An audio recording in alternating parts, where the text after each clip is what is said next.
Mortimer, we're back. Yes, Randolph, we're back. What up to the Wolfpack, man? I hope y'all enjoy this show tonight with us, man. Welcome to the Yeah I Said It podcast, hosted by myself, the General Background. Big Fish, and Mr. Q, man. What's up, dog? What's going on, General? What's going on? What's Yeah, going on, General? yeah, this is the Right Brother Takeover, brought to you by E Thriller, the Black Picasso, aka Goat Thriller, and all the good people at the Yeah I Said It podcast. Man, y'all please hit the like button for your boy E Thriller, man. Y'all go follow us at Instagram, TikTok, Facebook, all that, YouTube, man. We about to get this shit cracking tonight. So we about to talk about why Errol Spence Jr. will never be on the Chitlin circuit. It was a big fight last night. I know y'all seen it. We had a great card. This is the first card started by the PBC on Amazon. So this was a big deal, man. I was juiced last night. We had Esau, Pitbull, Cruz, and Rolly Romero. That started it off right there, Q. That was a great fight. Then the fight that changed the landscape of boxing completely, Q. Completely changed it, man. I would have never dreamed of this shit, Q. Never dreamed that Sebastian Fundora would knock out Tszyu and the whole Bud Buddy regime all in one swoop. How you feeling, my brother? How you feeling? How you feeling, man? How you feel about last night, and how you feel about what we about to talk about tonight, big dog? Oh man, last night was an excellent night in boxing, man. It was exciting action. Uh, I saw some good knockouts. Pitbull Cruz beat the shit out of my boy Po Rolly. Man, Poe But Rolly. but the fight though, the Tim Tszyu hype chain has been stopped.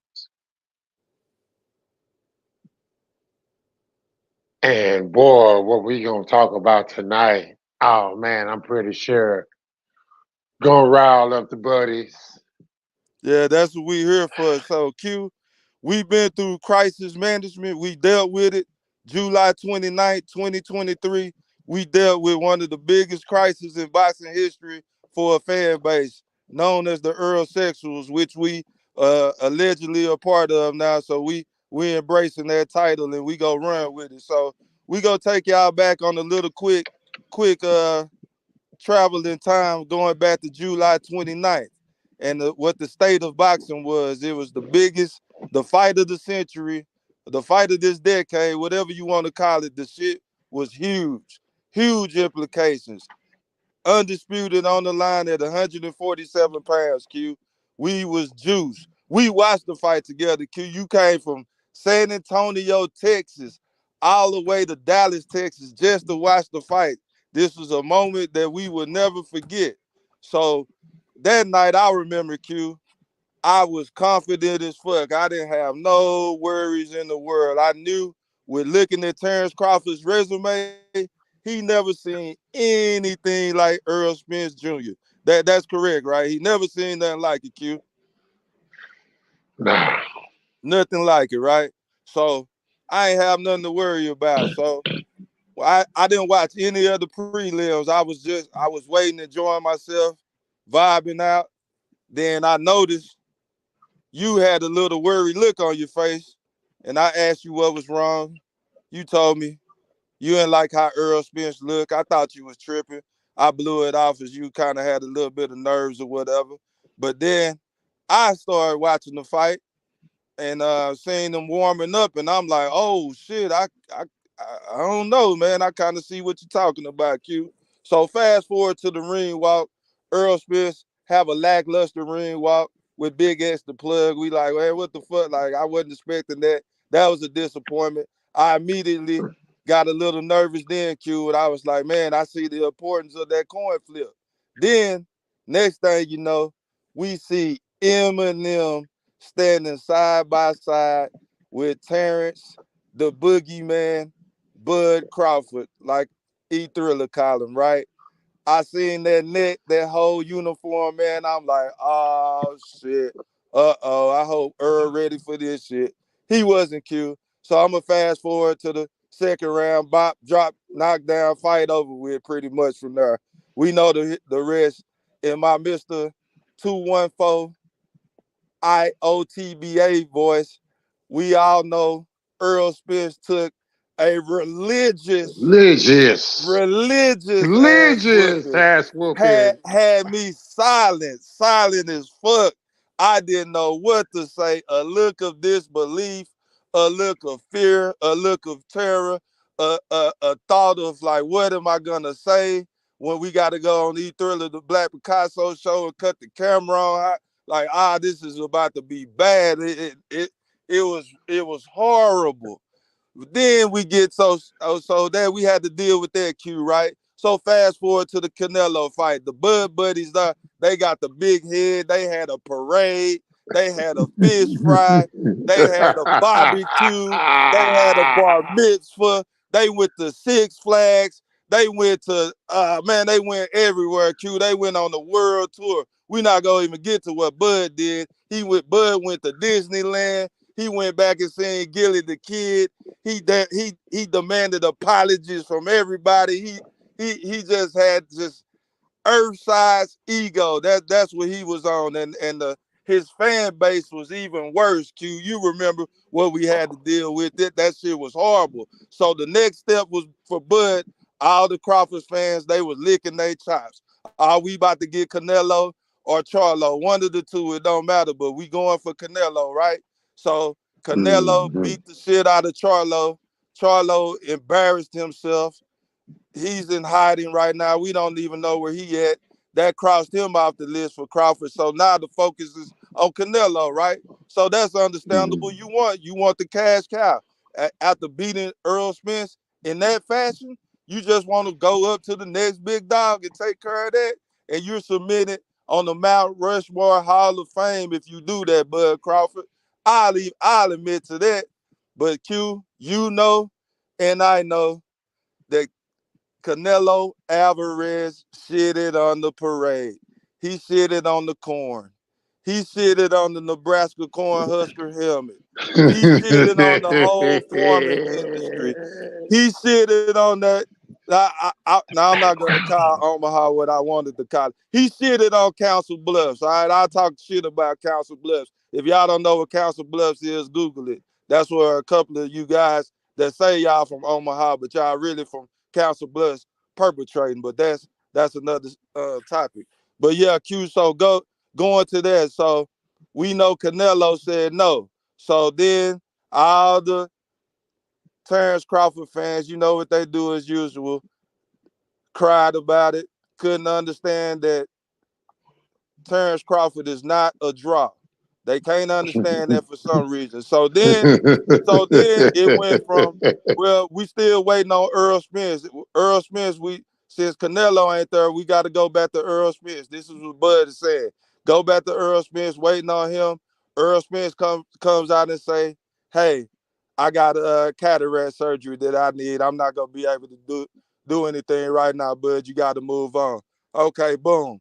The world exploded from that news. You remember that too, Q. So Oh next yeah. thing on the timeline, Bud moves to Tim Tszyu, and that's where we're at right now. Moved on to Tim Tszyu. That's where he got his eyes locked in and loaded at. Tim Tszyu then says a couple of days ago, hey, Earl Spence is on the table.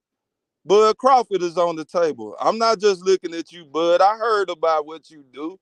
I'm going to leverage Earl Spence against you. So when it comes to this negotiating, I am going to have a side say in this, Bud. So I'm just letting you know before Yeah. you start this bullshit. Don't even think about it. So we get to the fight, and you know what we call that. You know, you looking ahead. He looking past. Tim Tszyu is looking past Sebastian Fundora, and that was a fatal sin, Mr. Q, and that's where we at right now, man. And you can take over, man, and tell us what happened last night that tore the buddies' hearts out, man. Tell us what happened, Q. Man, I'm talking, keeping it real. Tszyu was catching Fundora with some hot shit at first, man. But once he got hit with that elbow and the man was bleeding non-stop, it changed the full trajectory of the fight to where all Fundora had to do was what he did. And I have to say, no controversy, the right man won last night. Just as well as, you know,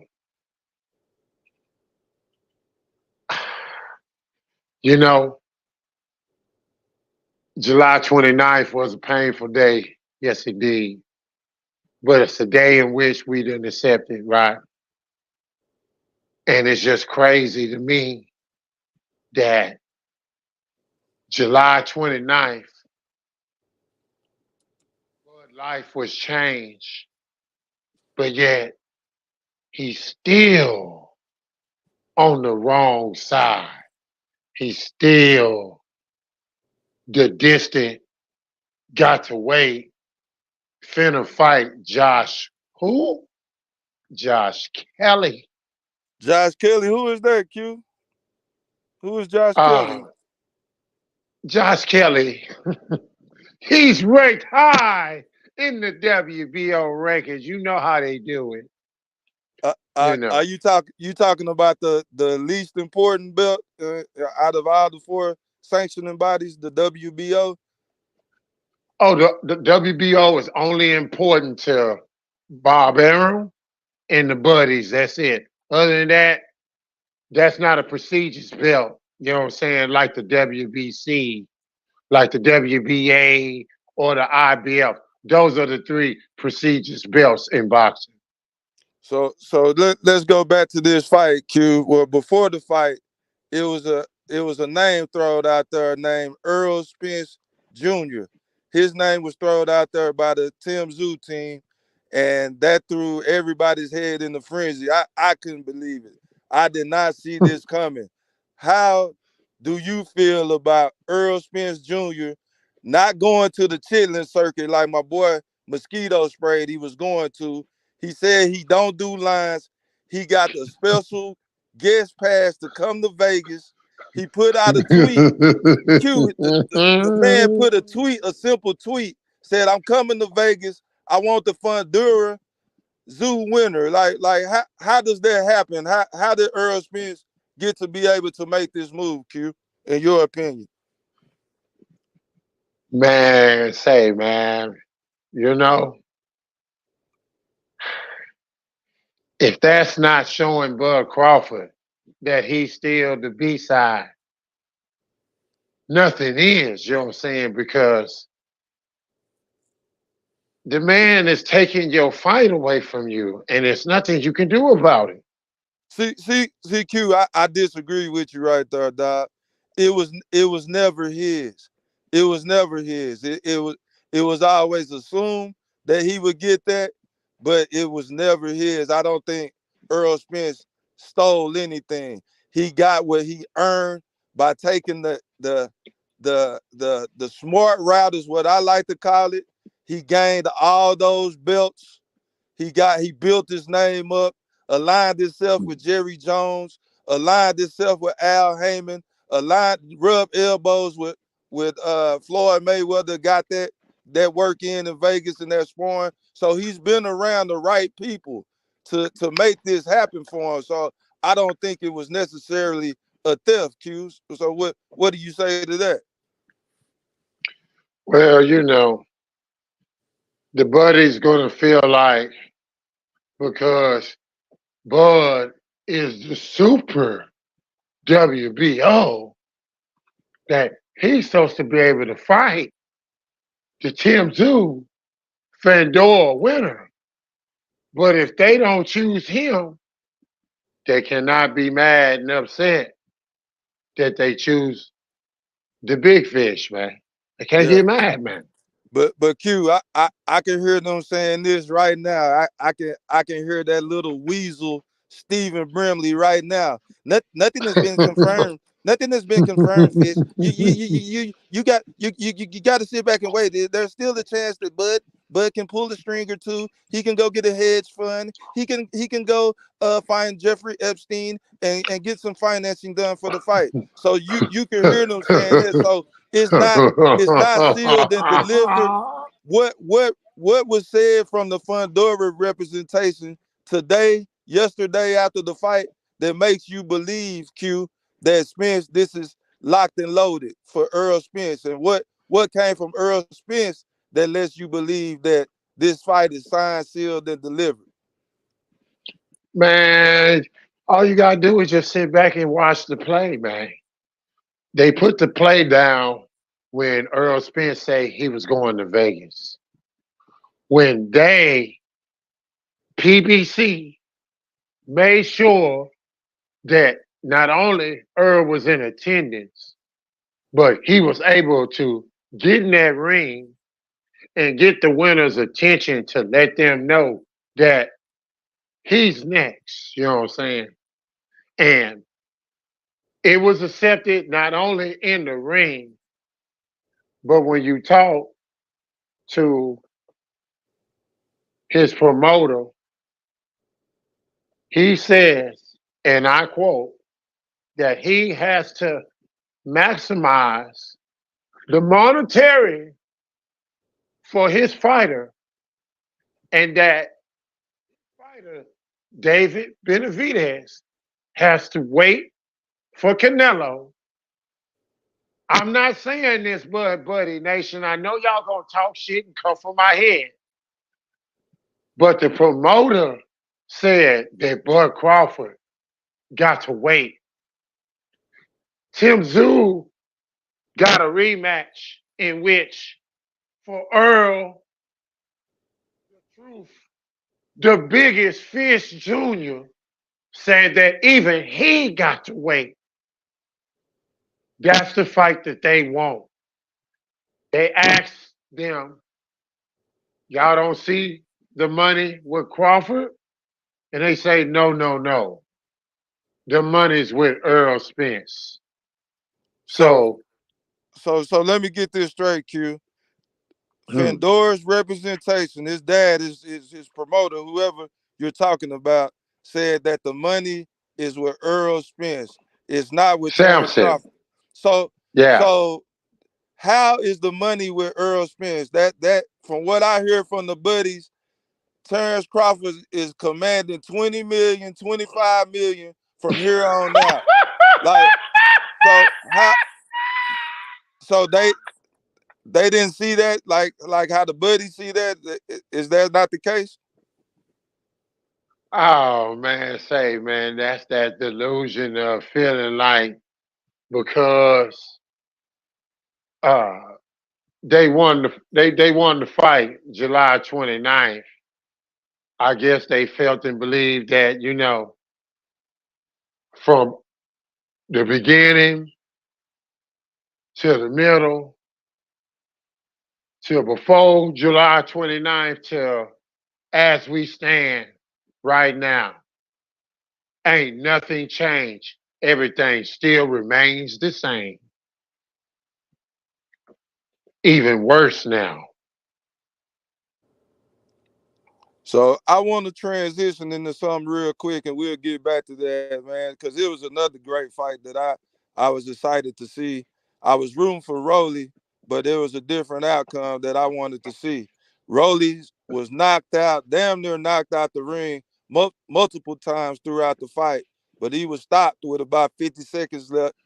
50 seconds left in the eighth round, man. What is your assessment on that, and what do you think is going to happen next for Pitbull Cruz after that impressive victory? Oh man, the sky's the limit for Pitbull Cruz right now. He moved up, won his first championship. He's a come forward fighter representing Mexico that the people from Mexico gonna get behind. They like his come forward style, but anybody that know how to box, that know how to see overhands coming, gonna know how to do away with that though. So against Haney, what do you see that looking like against Haney? Do you think that'll be an interesting fight to the public? Would you like to see that, or do you think that's a waste of time? Hmm. I don't know. You know what I'm saying? I don't know. That'll be kind of interesting as that bit, man. Then too, I don't know. That might be. I don't know, man. Hmm. I don't think the Devin Haney fans want to see that fight with Tim Pitbull. I don't think they want to see Devin Haney go through that pressure, man, like that, man. That constant motherfucker on his ass 24/7 like that. I don't think his fans want to see that shit. So I wouldn't mind seeing it though. Yeah, I think it would be interesting. I think myself personally, I think Yeah. Eastside Cruz would give Devin Haney fits, man. I don't think that'll be an easy fight for him, Q. I'd almost be willing to put a wager down on that as well. What you think? What you think about when was the last? When did Haney fight last? What month was that? I think When he was that? fall.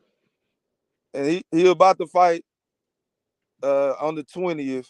So how long do you think? I ask you this: how long in between now, after this Ryan Garcia fight, when do you think Devin Haney will be back in the ring again? Do you think it'll be September, November? When do you think we could possibly see his next fight?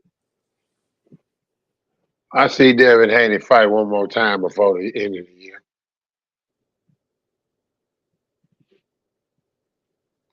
So what about Rolly Romero, Q? Where does he go from here? See, you see the title of the night. We talking about Errol Spence Jr. never ever having to go to the Chitlin circuit. But it looks like Rolly Romero is now entering gatekeeper status. He's going to be on the Chitlin circuit. What do you see him retiring? Do you see him fighting Ryan Garcia after Garcia loses? What do you think? Oh man. Now that fight would make sense if, Ryan was to lose to Devin Haney. Then one they could fight each other and one could try to pretend like they contending their way back in and the other one can just know that it's a wrap for them. They might as well start doing commentary, man, for the Zone and Amazon. You know what I'm saying? Try to get them a commentary gig. You're gonna be trying to put them gloves up, man. That's gonna be it. Man, Straight up. they not putting Rolly Romero on anybody's motherfucking microphone, man. I don't think we gonna see that, Q. But hey, man, Q, I want to get back to this buddies, man. I I com- I want to help them out, Q, because they're in scramble mode. I know we told them that they need to go to creative player mode and create an opponent for Bud Crawford Yeah. to fight because we didn't went through the list, Q, and I'm gonna go through the list and we're gonna read the list off. This is what I want to do a little quick task right here. The buddies have found an excuse or a reason, or they, you know what they always say, he's scared of Bud, he ducked Bud. Let's just kind of go through like a check mark of a possibility that Bud will get this fight, or it's scratched off already, man. Because I'm trying to hurry up and help these dudes get a fight, man, before we have to, order a whole bunch of blood pressure pills, man, and send them out to, the wolf pack, man. So so so I'm gonna start out with this name, man, and I know this gonna make their stomach turn right off the rip, man. I just want to get why from your understanding, Terence Crawford versus Jerron Boots Ennis. What do you think about that fight and why that fight isn't happening? Oh man, I believe that would be an intriguing matchup. You know, I think that's a fight that everyone outside of the confident, Bud Crawford fans. I ain't talking about all, because there's some Bud Crawford fans that say, hell yeah, I believe Bud will beat the shit out of Bud Crawford. Beat the fuck out of Boots Ennis. I ain't talking about y'all. But the buddies that always be coming up with 1,000 excuses of why this and why that, they say it don't make no sense. It don't make no dollars. That be going backwards. He had his opportunity. Yeah, They come up with everything, but let them fight, man. cause you know what, like you say, a sensible Terence Crawford fan, they'll say that's a good fight. Like E Thriller, the Black Picasso, shout out to you, little bro. He want to see the Boots fight because he just want to see Boots get his ass whooped, which I'm cool with that too. Let's just see it. That man, that boy passes the eye test. Like of course he don't have the resume, but we got to give him a pass on the resume just like we gave Terence Crawford a pass on the resume. Duh, come on. Like y'all got to be fair. Y'all got to stop with this hypocrisy and shit. So in my opinion, Q, we got to scratch Boots off the list. We go scratch him off the list because the buddies definitely don't want to see that because one, they say he's done with 147. They mad because he got stripped. Boots not gonna generate enough money, even though it's Terence Crawford. Every time Terence Crawford fights somebody, Q, they make the most money they've ever made in their life, even though it's their previous purse was $20,000. Now they making 500,000 with Terence Crawford, and they act like that's some type of impressive stat. So we're gonna scratch boots off the list because Bud can't make 20 to 25 million fighting Boots. So we gonna put that note there. We go come back. We go put a question mark because the real fight fans want to see that matchup. So we'll put a question mark by there for the sensible fans, and we'll put an X for the buddies. Okay, so let's go next on the list. Keith Thurman was a possibility, Q. But then he got this new injury. What do you think about Keith Thurman if he's able to come back next year? Like, what do you think about that on the list? Is he even worth talking about? Far as him being an opponent for Bud Crawford, Yes. no, you got to scratch him off the list because he with PBC. Okay, so that's two fighters out the list. We got he's weak. He's weak to the body. He would probably, I think, that would get Bud about 10 million to fight him, but that's not good enough for the buddies and Bud Crawford. So we're gonna scratch Keith Thurman off the list. He can only generate 10 million for Bud. That's not good enough. We're used to 25 with Earl. Okay, so that's two fighters gone out the list.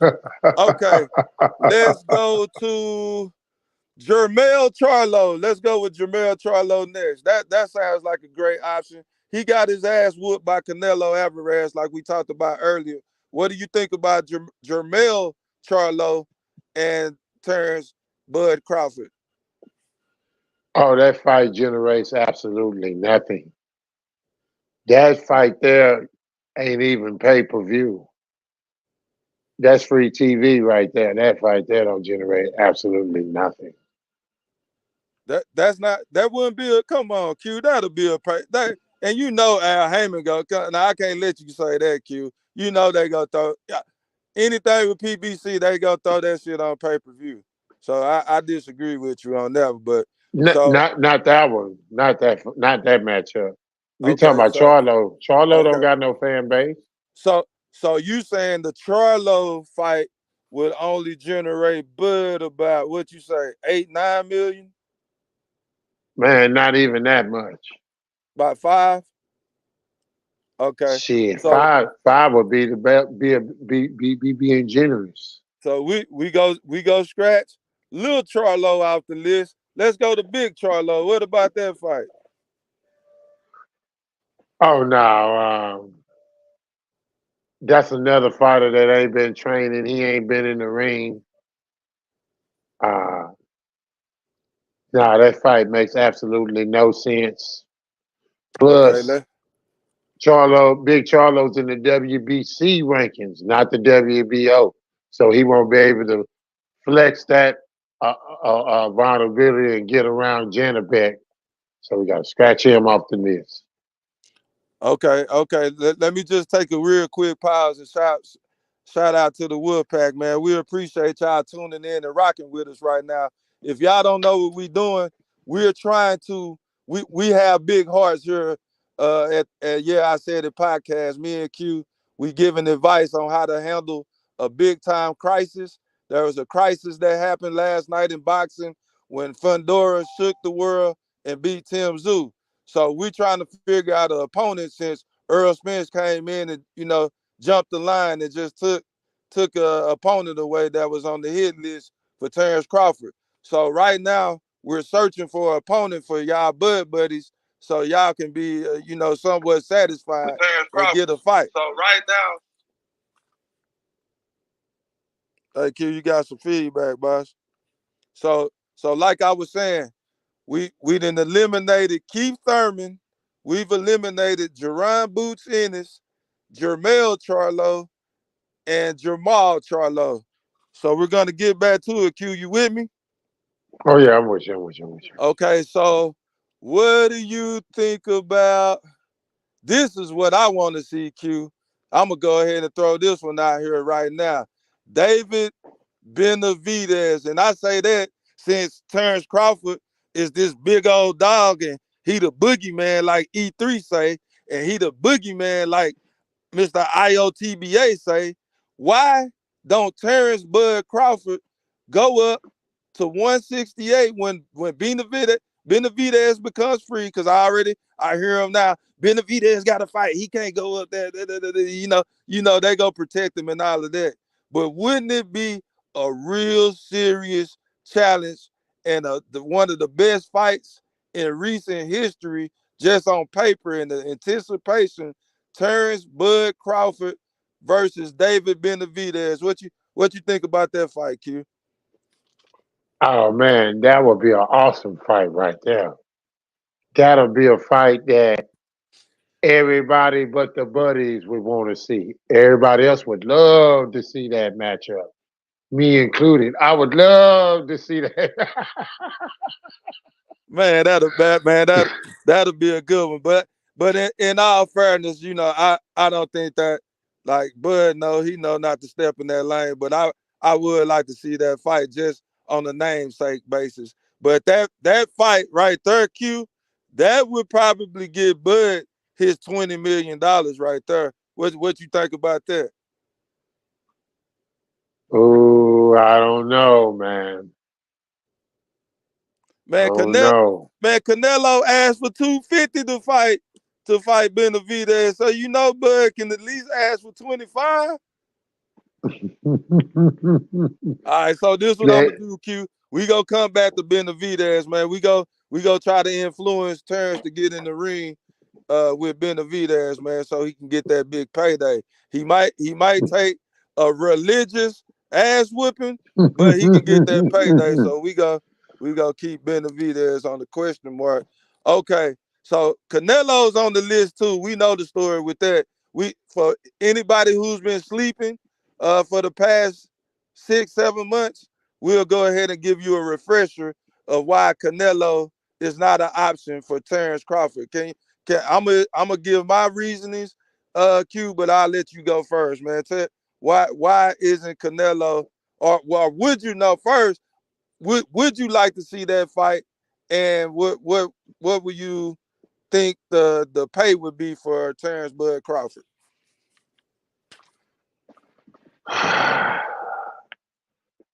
man.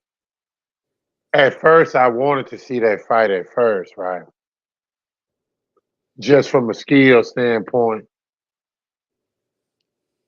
But after I saw what happened to Charlo, once I saw Canelo just touched him a time or two, what he ended up becoming, I don't know if I'm too quick to want to see that again, man. You know, I So ain't that fucked up like with Bud Crawford like that, man. To see the man get destroyed and hurt like that, man. I see Q. I think this is my honest opinion, bro. I think that fight would be more competitive than what people think, man. Despite what all these Neanderthals in the wolf pack think, I appreciate great boxers, and Terence Crawford is a great boxer, bro. And I seen with Floyd Mayweather, albeit it was a different situation.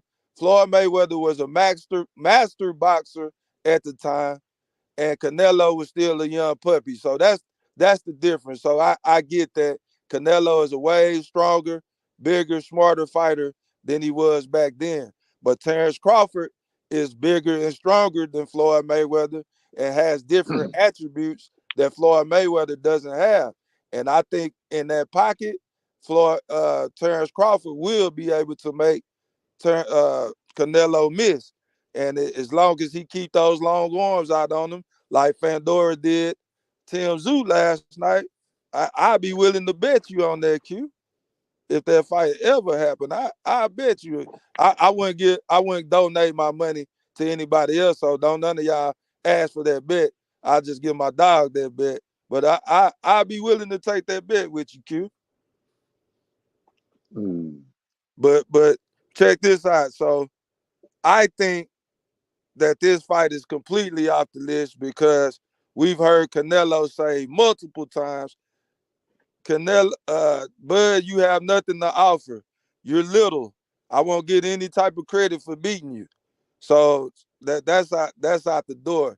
He's like slam like LeBron James slam dunk that idea. So we're gonna, hey buddies, listen to me, y'all. Y'all have to let Canelo go. The thought of Canelo Alvarez fighting Terence Bud Crawford is not realistic. On the other hand, just a quick segue, Errol Spence Jr., that's different. Errol Spence Jr., after he beats Sebastian Fundora, I think we might fight Keith Thurman after that to get a little tune up at like 160, move up to 160 and fight Keith Thurman. And then in Cowboys Stadium, you are going to see Earl the True Spence Jr., aka the biggest, aka the big dog, fight Saul Canelo Alvarez. So that's what I'm thinking that's gonna happen with Canelo and Spence. So we go cross him out, Q. Tim Zoo Oh yeah. was Tim Zoo is on the list, Q. So we heard the words last night. What you think about Tim Zoo? What do you think about him and Crawford now? Oh, that fight now lost its luster. That fight there. Tim Zoo gonna be out for a minute. He got them injuries, man. He got to heal.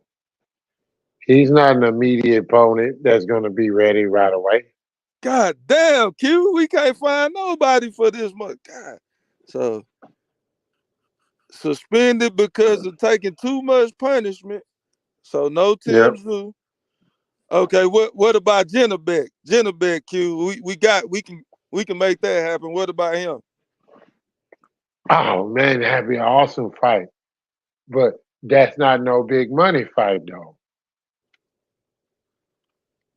That's a hell of a risky fight. I don't know if Bud gonna try to take that. I don't know if Bud gonna bark up that tree, man.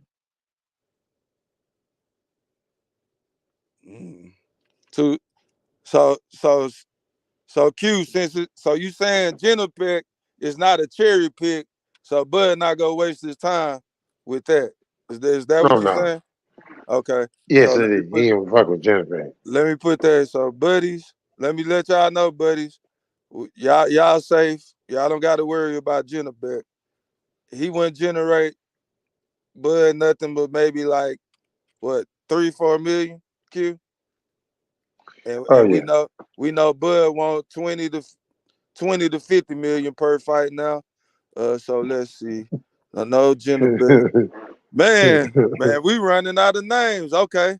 Let's go to Josh Taylor, Q. Josh Taylor, what you think about Josh Taylor? Josh Taylor. Is that an option? An option as far as what? He's a 140 pounder.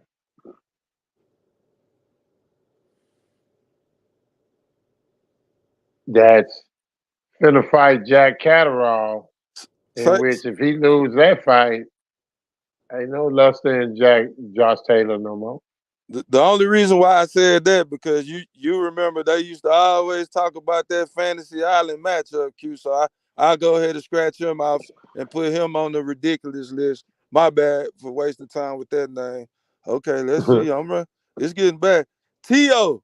is with Bob.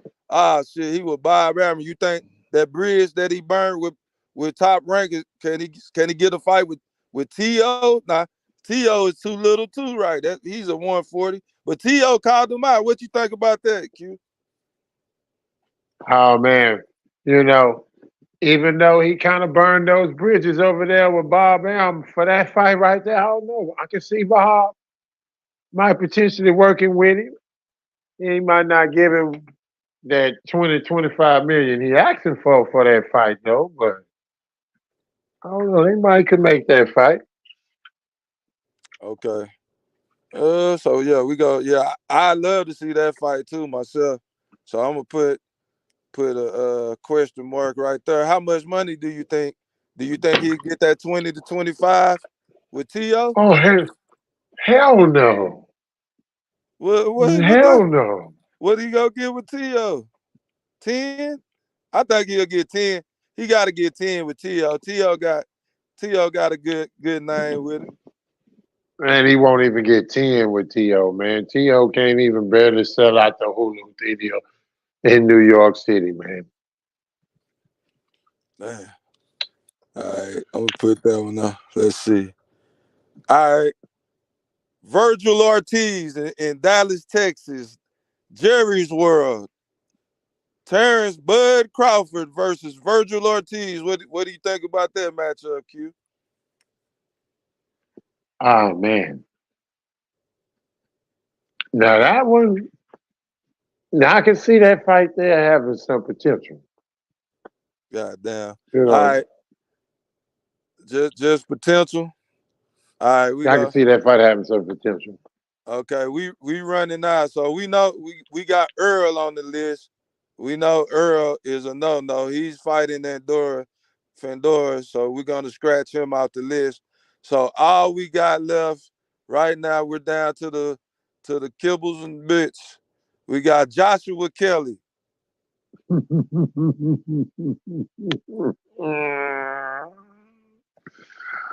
Oh my God.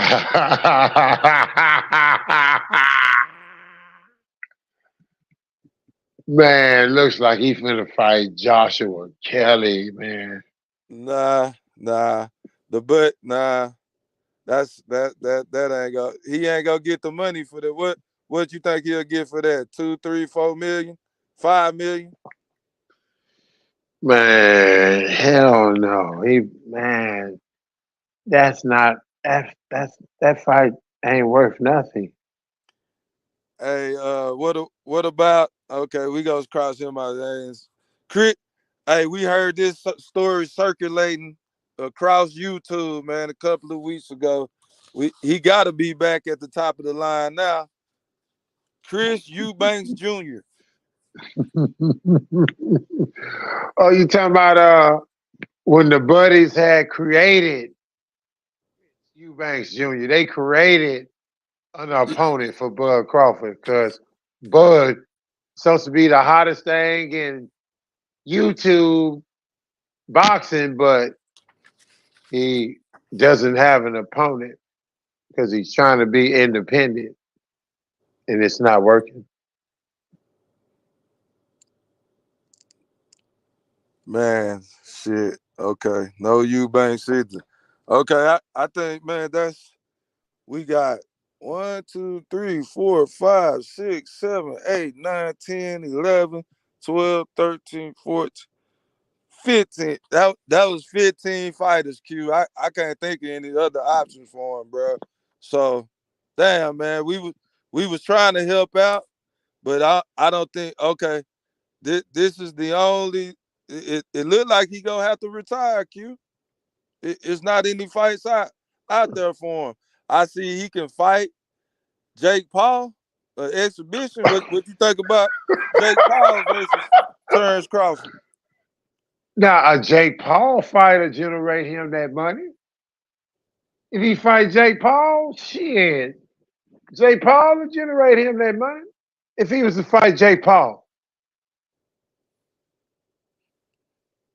fight a YouTuber.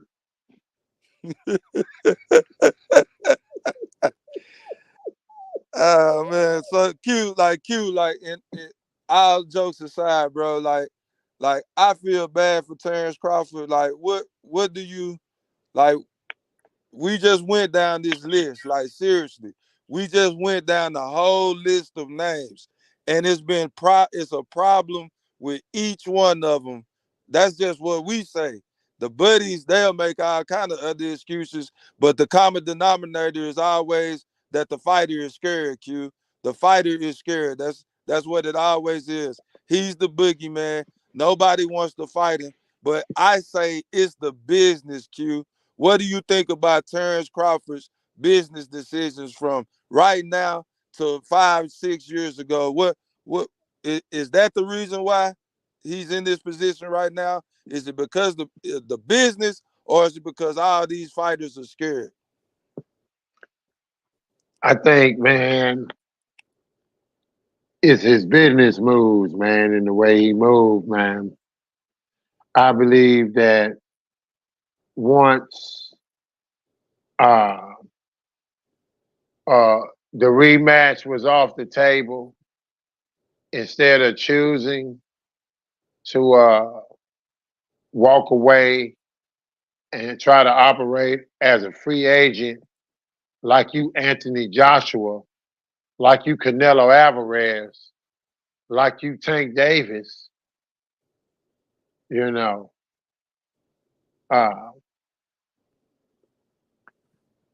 it's like July 29th never happened, man, because it's like he's still in the same position that he started off in, man, making these moves that's not working for him, not helping him get in the fights. And I hear a lot of the buddies always come with the same excuse of, oh, well, we don't know if he was to sign, will he get those fights, whoop, whoop, and we'll never know because he don't even try to sign and try to find out.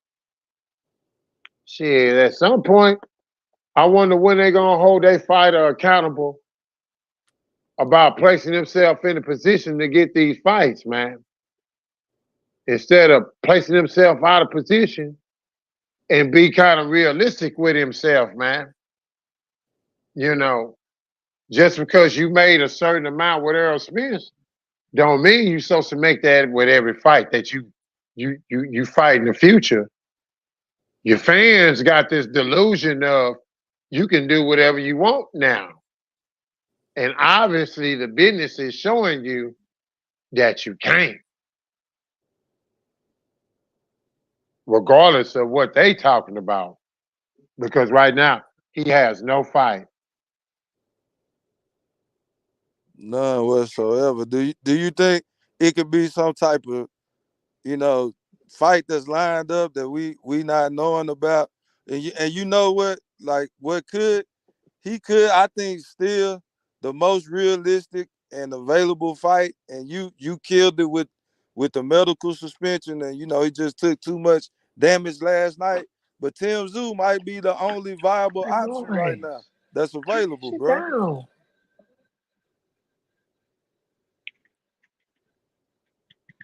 So Tim Tszyu, if he can't get Tim Tszyu, man, you see this comment up here, Q, from 2 Cents Boxing. He agreeing with what we saying, man. Bud might as well retire. It's nothing there for him. His hand had already been casted. He already set to go. He just need a suit now. Yeah, man. I don't know, man. If he looking for that payday type big fight,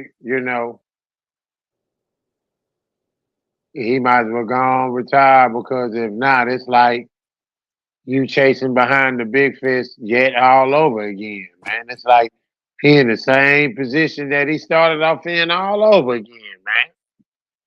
And Yeah, I ain't and I'm not understanding how is that so considering he won the fight July 29th.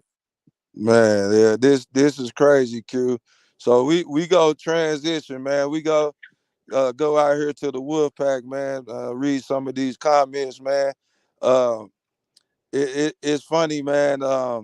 Like my dog Mosquito Spray say, man. The 5 stages of grief and all of that. So I'm not sure what all the steps is, but right now I think that it's denial. Right now, the Bud Buddies are in denial.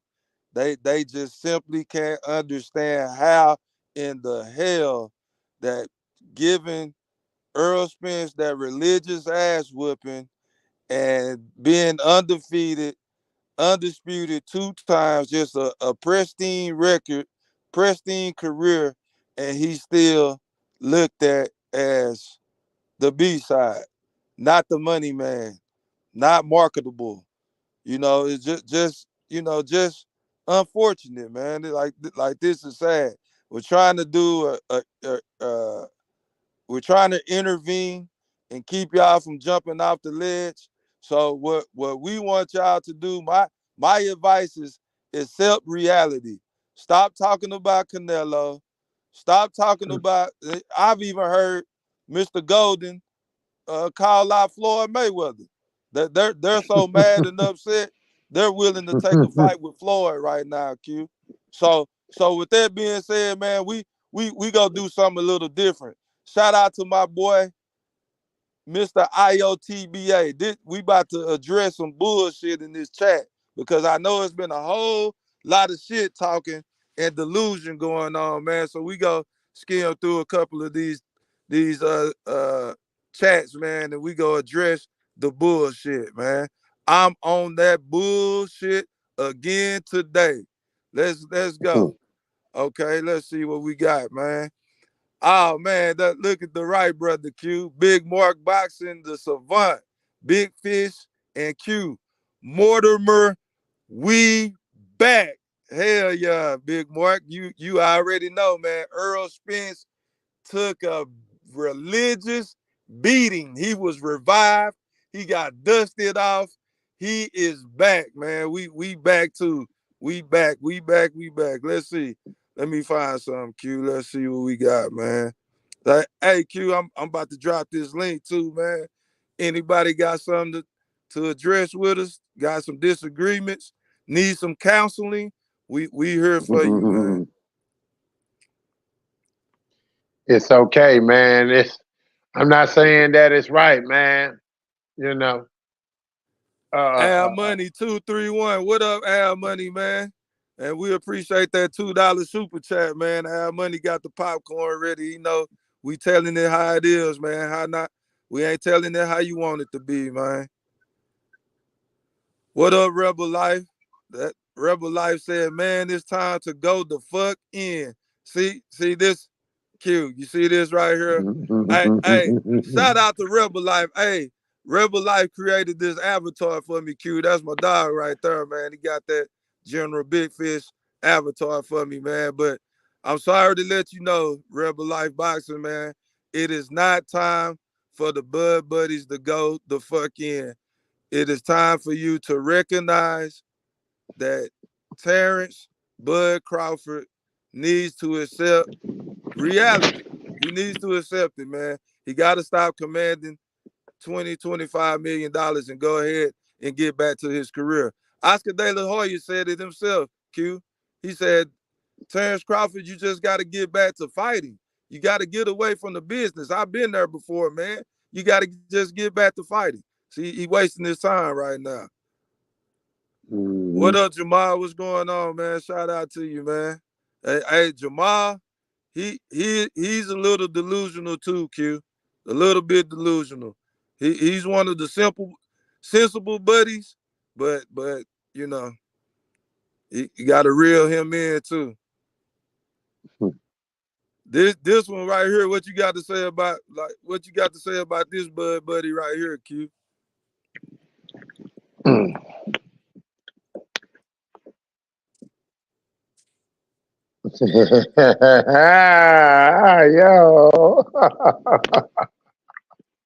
Mr. 214, man. Salute to the chat, man. What's going on, IO? Hey, man, we just dropped the link. Anybody want to come on and get thrown out the ring, man, you more than welcome, man.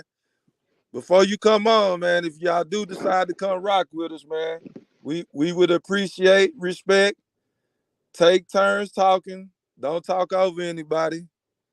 Cut your camera on when you do hit the link because we do want to verify that it ain't no BS going on, man. We gonna keep it short and sweet, man. So you want to come on, man? We go see what it do. Hey, Big Mark, you can cut your camera off, man.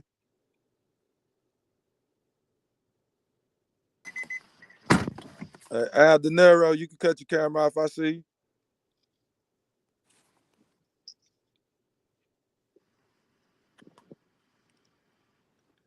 Big Mark, the boxing of savant, aka the Wright brother. What's going on, man? How you feeling, boss? Today is a good day, brother. Today is a good day. That's all I can say. Like, finally, Bud Buddies can understand what we've been saying. It's not that he don't have the skill. It's not that he's not talented enough. He's not playing ball with the man who's in control with all the belts. Let's just throw it out there. Yeah, you got Earl on the phone. You got the fight, and you said something along the way. You said a lot along the way. Oh, Al, yeah, he a real good businessman. Al, cool. Yeah, so Al did this in see that's Big Mark, your audio kind of bro. messed up, boss. Like they gave you the fight because Earl wanted to fight, but you pillow talk. They not gonna fool with you no more, bro. And they showing you. Like you trying to be out there and beat on your chest and tell, hey, fighters, y'all can need to see more and be more. Okay. You doing all that and look what's happening to you. You gonna get your roses in 10 years, bro. Instead of getting your roses now just because you won't sign a contract. Bro, you better sign that contract. That's all I got to say, man. You better sign the contract. But for right now, remember what Al told old boy yesterday? You shut up and you sit down and you don't move until we tell you to. Man, got man, Errol And Spence I'm got passing Terence the mic. Crawford in a chokehold, Big Mark. So I got a question for you, Big Mark. When you seen Errol Spence get in that ring last night, what was your instant thought about that? Well, when I seen what? When you seen Errol Spence get in the ring last night after the fight, what did you think about that? Oh, I said that was the end of Bud. The Bud Crawford era Damn. is over. So that was the end of Damn. Bud. 7 months, Oh, all right, I 8 months. appreciate you, Big Mark, man. When we get to open panel, man, we get back with you, man. I appreciate you for stopping by, man, pulling up on us, man. That's a We bet. That's a going out bet, to the Already, man. Big next. This Mark. is a wonderful show. Just appreciate you, man. And the next guest up to the year I said it podcast is a special friend to the podcast. Al Money, what's going on, dog? Big Fish, can you hear me? Yeah, you loud and clear, man. What's going on? Thanks for having me on, brother. I appreciate you for coming on, man. Say, So look, Al Money, I want to know your thoughts on the fight last night. I want to first get your thoughts on the fight, both fights, the both Rolly and Pitbull Cruz. Then I want to talk right, about the big fight. Can you do that for me, Al Money? already so Big Fish. I work a crazy shift, bro. So I seen the Rolly and Pitbull fight. I seen Rolly get his ass whooped, but then I fell asleep on the other fight, and I woke up and just kicked it with y'all on IO show. So I didn't see the second fight. You know what I mean? I didn't see that one. It's all good, but you still know the repercussions and the Oh, aftermath. So what do you right. feel about the aftermath of Errol No. Spence skipping the Uh, line, Al Money? He said, "I don't go on chitlin circus, Al Money." He skipped the right. line and jumped right back to 154 for a title. What you think about that, dog? So look, Big Fish. You know me, you and Q. We always go at it. We always have fun. It's always cool to debate. But today, I ain't got no arguments, bro. When you right, you right, bro. And one thing I'm gonna add to what y'all said. I honestly think Errol is smart for staying away from Bud and going that route. You know what I mean? I think if Wilder would have did the same thing with Fury, if he would have stayed away and went another route, he probably could have bounced back a little better too. But that's a whole nother thing. But yeah, I think Errol's smart for the way he's doing it. And hey, Bud just got to figure out something, man. You know. But yeah, So Al Money, yeah. I'm gonna ask you one more question, then we gonna go out to OG Golden, man. I don't know if you heard the list of we had a list of about 15 fighters. No, Uh, I heard the whole show. I've been tapped in the so whole time. on that list, or anybody that you could think of out that list, who do you see? Who do you want to see Terence Crawford fight, and who do you think he's gonna end up fighting? Like, who would your ideal fight be? But who do you think is realistic? I want both of those All answers right, from you. all right. I'm gonna answer your question. Then I'm gonna say two other things if you don't mind, because you know, we kick it like that. My ideal fight, who I want to see him fight, is Boots, bro. If you're gonna stay in and around that way, just fight Boots, because that's what we all want to see. Period. Point blank. Fight Boots. Like Oscar De La Hoya said, man. Like sometimes you got to put the business to the side and just fight the fights the fans want to see. Man, Straight already up. that. So Uh, we've heard Bud say a thousand times, and also the Bud buddies. I don't consider you a Bud buddy, by the way, Al Money, but the Bud buddies just scoff their nose up, turn their nose up at that thought. So, what do you think is the more realistic fight?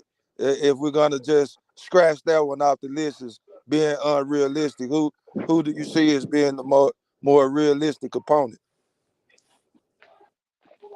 uh,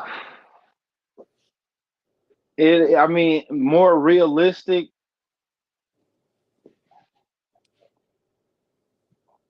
I could I'll throw probably this in there. I could throw this in there for you, Al Money, while you wait. The winner of Broner and Blair Cobb. I was gonna say they double back and he fuck with Bob and get that Tio fight, if anything. The TO fight. But yeah, but the other two things I wanted to say, Big Fish, just kind of off the subject. Take your This time, for dog. this for my man IO, because the last time I was on here, I had spoke on Luka Doncic, and that man cooking with hot grease right now. So shout out to my man IO. I gotta give it up, bro. When you right, you right. That What boy he do? Luka What he Doncic, doing right now? Give us a quick he, quick update. he Luka Doncic is cooking with hot grease, man. He on fire Mm. right now. Yeah, That yeah, boy on fire right yeah, now. them boys hooping. I ain't gonna lie, they looking good right now. Kyrie, Luca, that's a dynamic They looking duo right really there. good. They looking really good. So I gotta eat my crow and tell Io when you right, you right. And the second thing I want to say, bro, before I pass the mic real quick is y'all already know if Spence would have won, I would have ate my crow and got on there and been real, just like y'all been being real the whole time, bro. I would have got up there and been like, that boy don't take tune-ups. That boy did his thing. You know what I'm saying? So shout out to y'all just for keeping it a buck the whole time, bro. Appreciate you, Al Money, Already, man. So, money. You got anything Already, else already. before we pass the all mic, right. man? Nope, that's it, bro. It's all good. I'm here. I I appreciate you, Al Money. This next person up, he needs no introduction, but I'm gonna give him one anyway. I don't want that motherfucker. Don't give me no goddamn introduction. I'm coming in talking shit. There you go, Mr. Golden. Yeah, What you yeah, got? What you got for me, dog? goddamn, I got some baby oil fish grease for both of y'all motherfuckers. All y'all ass up. All both of y'all ass up. The Fish grease, cooking all, baby, all kind of all. Y'all here with this bullshit. First of all, y'all need to tell your boy stop all this goddamn ducking. He's the biggest ducking boxer right now. Why you say that, Mr. Goldie? Because how in the hell you got okay, you supposed to have cataract surgery, you can't fight nobody, now you want to jump in the ring and fight another motherfucker. Nigga, get your get back. Get your get back. Nigga beat your ass like that. You tell your son we got to run this back and you gonna cop out. Nigga, be a man, nigga. Get your get back. Come get your shit in blood, nigga. Come get your shit in blood, nigga. Get Mr. your shit in Goldie. blood. And you know that's right. Get that shit in blood, nigga. Y'all ain't hear this bullshit. Tell who Bud gonna fight, nigga. Fight Earl. Tell Earl to fight Bud. He the next man in line. Fight Bud. Bud say he moved on. No. Ain't no Bud moved on. Only you like Bud moved on cause Earl with that fake ass eye injury. But hold up, didn't Bud Crawford say that he's glad that it's finally over, that he can finally move on, right? Yeah, because Earl helped that man up. You know So Earl so helped that so man up. You so know Earl Earl is did out that there shit. crazy, so we don't need to be No, talking no, about no, waiting no, on no, Earl. no, no, Who no, no, no. Bud's Fuck supposed to that fight bullshit. right now? Hold on, fuck that bullshit. Who Bud's Last supposed to year, fight right now? hold on. Last year, well, before all this shit happened, he whooped Earl ass. And before when Bud told man, fuck that shit, I'm gonna move on for the fight. Y'all ate Bud ass up about that shit. Oh, he ducking Earl. He this, he that. Oh, he don't want to fight. He don't want to fight. Now, all of a sudden, cause Earl on cancel the rematch and Bud say he move on. Oh, y'all cool with that shit. Man, cut Say that moved bullshit out. on. No, he don't move Bud on. said he moved Hold on. on. When Who Earl was said we dragging was his foot. cool with it? No, when Earl was dragging his foot. When Earl was dragging Who his said? foot Hold on. and Wait, Bud wait, wait, said that wait. shit before. When Earl was dragging his foot before and Bud said, fuck that shit. I don't need Earl. I can move on. Y'all ate Bud ass up about that shit. Because okay, but he could have moved on. Man, look at here. But he could have moved on, but y'all ate He his wanted ass up that about that money. shit. Goddamn it. Now Earl wanna come in here with this He wanted bullshit, that money. with the bullshit ass shit he talking about this fight. It don't Talking matter. about That's, you talking about that's his next fight against Fundora. he ain't gonna have look at Right. I don't give a fuck if Fat Dog gonna beat this motherfucker ass, put him in retirement for good. You know that's the And next Q, fight though. hey You know Q, You that, know check what this right, that out. Mr. sounds like? Goldie? You're Listen, bitter. I'm saying it live on TV. On You're your bitter. pod show with your boy. You know me, you got our stay in the back. I'm taking Fundora. That's fine. We just Nah, know you're bitter. no, I ain't talking about you. I'm talking to Q. Now you know who I'm talking to. I said You that's know who fine. the fuck I'm talking. I'll take his I'll take his spin. I'm addressing my little brother. Q. I ain't addressing nobody but Q. Y'all with this bullshit. Talk about Earl Pack and all this here. Man, get the More fuck out of here. marijuana Man, bad. What Hey, you That nigga somebody is mean? got a some water in the background. Can you mute your mic, please? That was that my nigga bad, y'all. My bad. that nigga is the biggest duck in boxing right now. He's the biggest duck. No, Canelo's the biggest duck. No, he supersede Canelo with that shit there. You 250 see, million ain't bigger Big, than Big nothing. Mom. That's no. That nigga is a duck. Is that belt worth 200 million? What Yeah, belt? Doug, because what he finna fight the champion at They don't, they 154. How that's a don't fight no dub? Oh, okay. motherfucking shepherd. So, Listen here. Like he Yeah, told he ain't Bud, he fighting. fight the champion. I tell You you one lying. thing. I tell you one thing. Bud did his ass. When Bud told that That's nigga right. get in line, You know he said, what? Bud, You I don't sound get in no fair. motherfucking line. But the last time he told Bud he get out of line, then he act up and Bud put his ass back in line, beat the line out of his ass. Nigga, get your ass out the way. Yes, Oh man, you yes, know that's yes. You know, fine. hell. And Big Fish, y'all this motherfucker who Bud gonna fight it. Man, fuck a Boots. Okay, well, who we gonna Fuck, fight? Oh fuck a damn. Boots. Fuck a Boots. Boots ain't shit. How come you Boots don't got want what? how come you don't Boots, want to see him Yeah. fight Boots, Mr. Golden? the same reason why Earl didn't fight his ass when he had it. He was Earl mandatory. Earl didn't fight his ass. Earl told him he was Why fight. but Hold I'm on. asking you, Nothing. why Earl y'all told that want to motherfucker see he was fighting. Terrence fight Boots? Boots, the same reason y'all said Boots ain't bringing shit to the table. That man Mm. going to fight Boots and beat the shit out of Boots. Y'all gonna say Boots ain't ready. Right now, Boots got a handful with the white boy he That's got the to fight same coming thing up. we But said about but Crawford. Bud ain't got no options. Yes, he He gotta do. fight Yes, he somebody. Who? do. Boy, Who? Who? that nigga gonna step up and fit the ball. Who? Listen, he put the fight for the WBO. He gonna fight for that title, and Earl got to come see him. Against Okay, you but know who who he gonna gonna fight fight him for though? that time. I He wouldn't gonna give a fight for that damn. title. I His wouldn't give a name is damn who he Josh fight for. Kelly. I see you, Who? His name Mosquito. is Josh Kelly. And y'all better hope. Y'all That's better who he listen. gonna fight, I Josh wouldn't give a damn who he Kelly. fight. I would give a damn who he fight. But guess what? Y'all so-called So champion. Y'all so-called champion got to come see him. He got to come see. No, he don't. Yes, he do. He He got got the to come see IBF Bud. fighter. He got. Listen, he get the Hold on. WBO scrap. They got to come see Bud.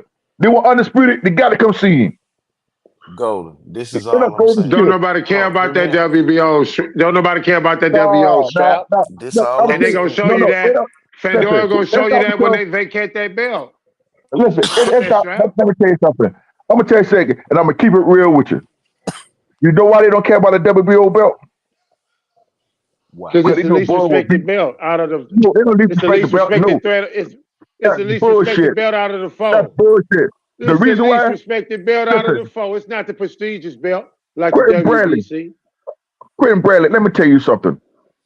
The reason why they What doing what belt they're did doing, the reason why they're doing what they're doing because they're afraid of this motherfucking nigga from Omaha. They're afraid of Bud. okay, Oh see Terrence there it is. Crawford. no! There it See, is. y'all Terrence know Hey, y'all There it That's thinking because is. they're that, afraid of this man. motherfucker. Emotions hey, And they can't multiply Wolfpack. fight for it. Hey, time. Wolfpack. Hey, Emotions multiply for we got time. Mr. Golden. Let me get this real quick, Mr. Go Golden. ahead.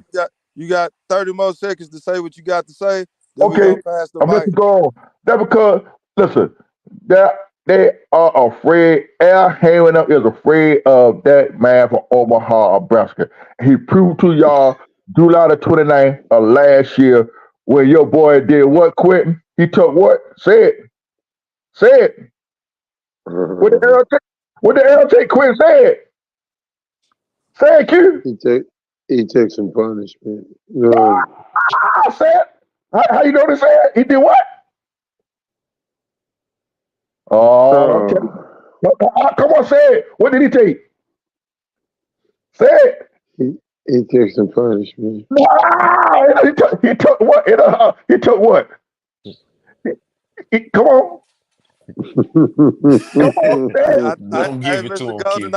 Your I time think is that's up. all you gonna get, man. We gonna go ahead and pass the mic. I appreciate you, Mr. Golden. Hey, coming up next to the stage is my motherfucking dog, Mr. Mosquito Spray, aka Eddie Atlas, aka Burnt Sugar, the boxing historian. Hey, I put my money up against anybody on mosquito spray. Ain't nobody got more boxing knowledge than this guy right here. And on top of that, this guy inspired tonight's topic. This guy right here, this guy, this guy right here, mosquito spray, inspired Errol Spence, don't do chitlin circus. What you feel about that, mosquito spray? At first off, how you doing, big dog? All right. First, shout out to the general, Mr. Q, the rest of the panel in the chat, man. Shout out to E Thriller Mosquito, from You're what's a Wisconsin. mosquito. good? Mosquito Chilling, man. Pete's What's fam. up, mosquito? Money, what's happening, man? I'm a little disappointed, man. I'm a little disappointed, but I'm not surprised. You know what I'm saying? It's a choreographed duck, of course, but the one thing that I see Brim, though, cut your man, camera on. that I'm noticing that nobody's mentioning this I whole got show, the whole concept, this whole thought process is all based on the word speculation. There's a bunch of speculation going on here. Y'all are assuming that because Sebastian Fundora's promoter, who, let's not forget, works for him and not the other way around, made a statement. Sebastian Fundora at the post-fight press conference was asked straight up by one of the reporters, if you get a chance to fight Errol Spence, are you willing to drop your WBO title? He said, I would like to fight Errol Spence is a big opportunity. He said he called it a match made in heaven. But then he right behind that he said, but Terence Crawford is the best fighter in the world, and I want to fight him. We understand, the promoters work for the fighters, and it has not always went the way promoters wanted it to go in the past. And case in point, the Crawford and Spence fight getting made. You know what I'm saying? Uh, the other thing that we don't know yet is what kind of champion is Sebastian Fundora going to be? Is he going to be a company man, or is he going to be a proud champion and defend his belts? You know what I'm saying? Is he going to give up the chance to be a reigning unified champion?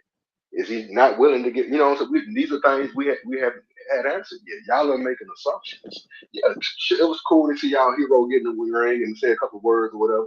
Y'all go, oh yeah, we back. We're gonna do this and do that. But we don't know what Sebastian Fundora is going to do. He the one holding the keys right now at 54. He got 2 of the 4 belts, and he's gonna have the final say. Not Sanson, whatever that cat name is. He's not the one getting in there fighting. He don't make the decisions. He gives advice, and they're gonna agree or disagree. But the decision gonna be made by Fundora, and then the arrangements gonna be made going forward from there. So y'all don't know what's gonna happen. I don't know neither. You know what I'm saying? What am I hoping? That Fundora gets in there and defend them 2 belts against Terence Crawford, of course. What are y'all hoping? That he drops the WBO and gets there against Spence. I don't fault y'all for that. I couldn't blame you. Because y'all know if Spence don't get this fight, what I said is gonna happen is gonna happen. Just quicker than y'all wanted to. Y'all boys going right back to that goddamn chitlin circuit. And y'all can't stand that shit. Y'all can't stand the thought of that. Of them being a freaking being relegated to basically a gatekeeper after one fight. And that scares y'all to death. Yeah, but y'all got that little oil out last night when y'all seen that nigga getting in that ring, and y'all thinking, "Oh, the big fish is back. The big fish is back." But what would be even worse for y'all if than Fundora fighting Crawford if he does drop that belt and gets in that fight and beats the living shit out of him. What would y'all say then? You know what I'm saying? What would y'all's world turn into? What excuses would come then? Would I, it I, would it be the cataracts didn't heal up right, or what would we be hearing next? I, Because I, according to I, y'all, because according to y'all, after the Crawford fight, that man should be in a nursing home.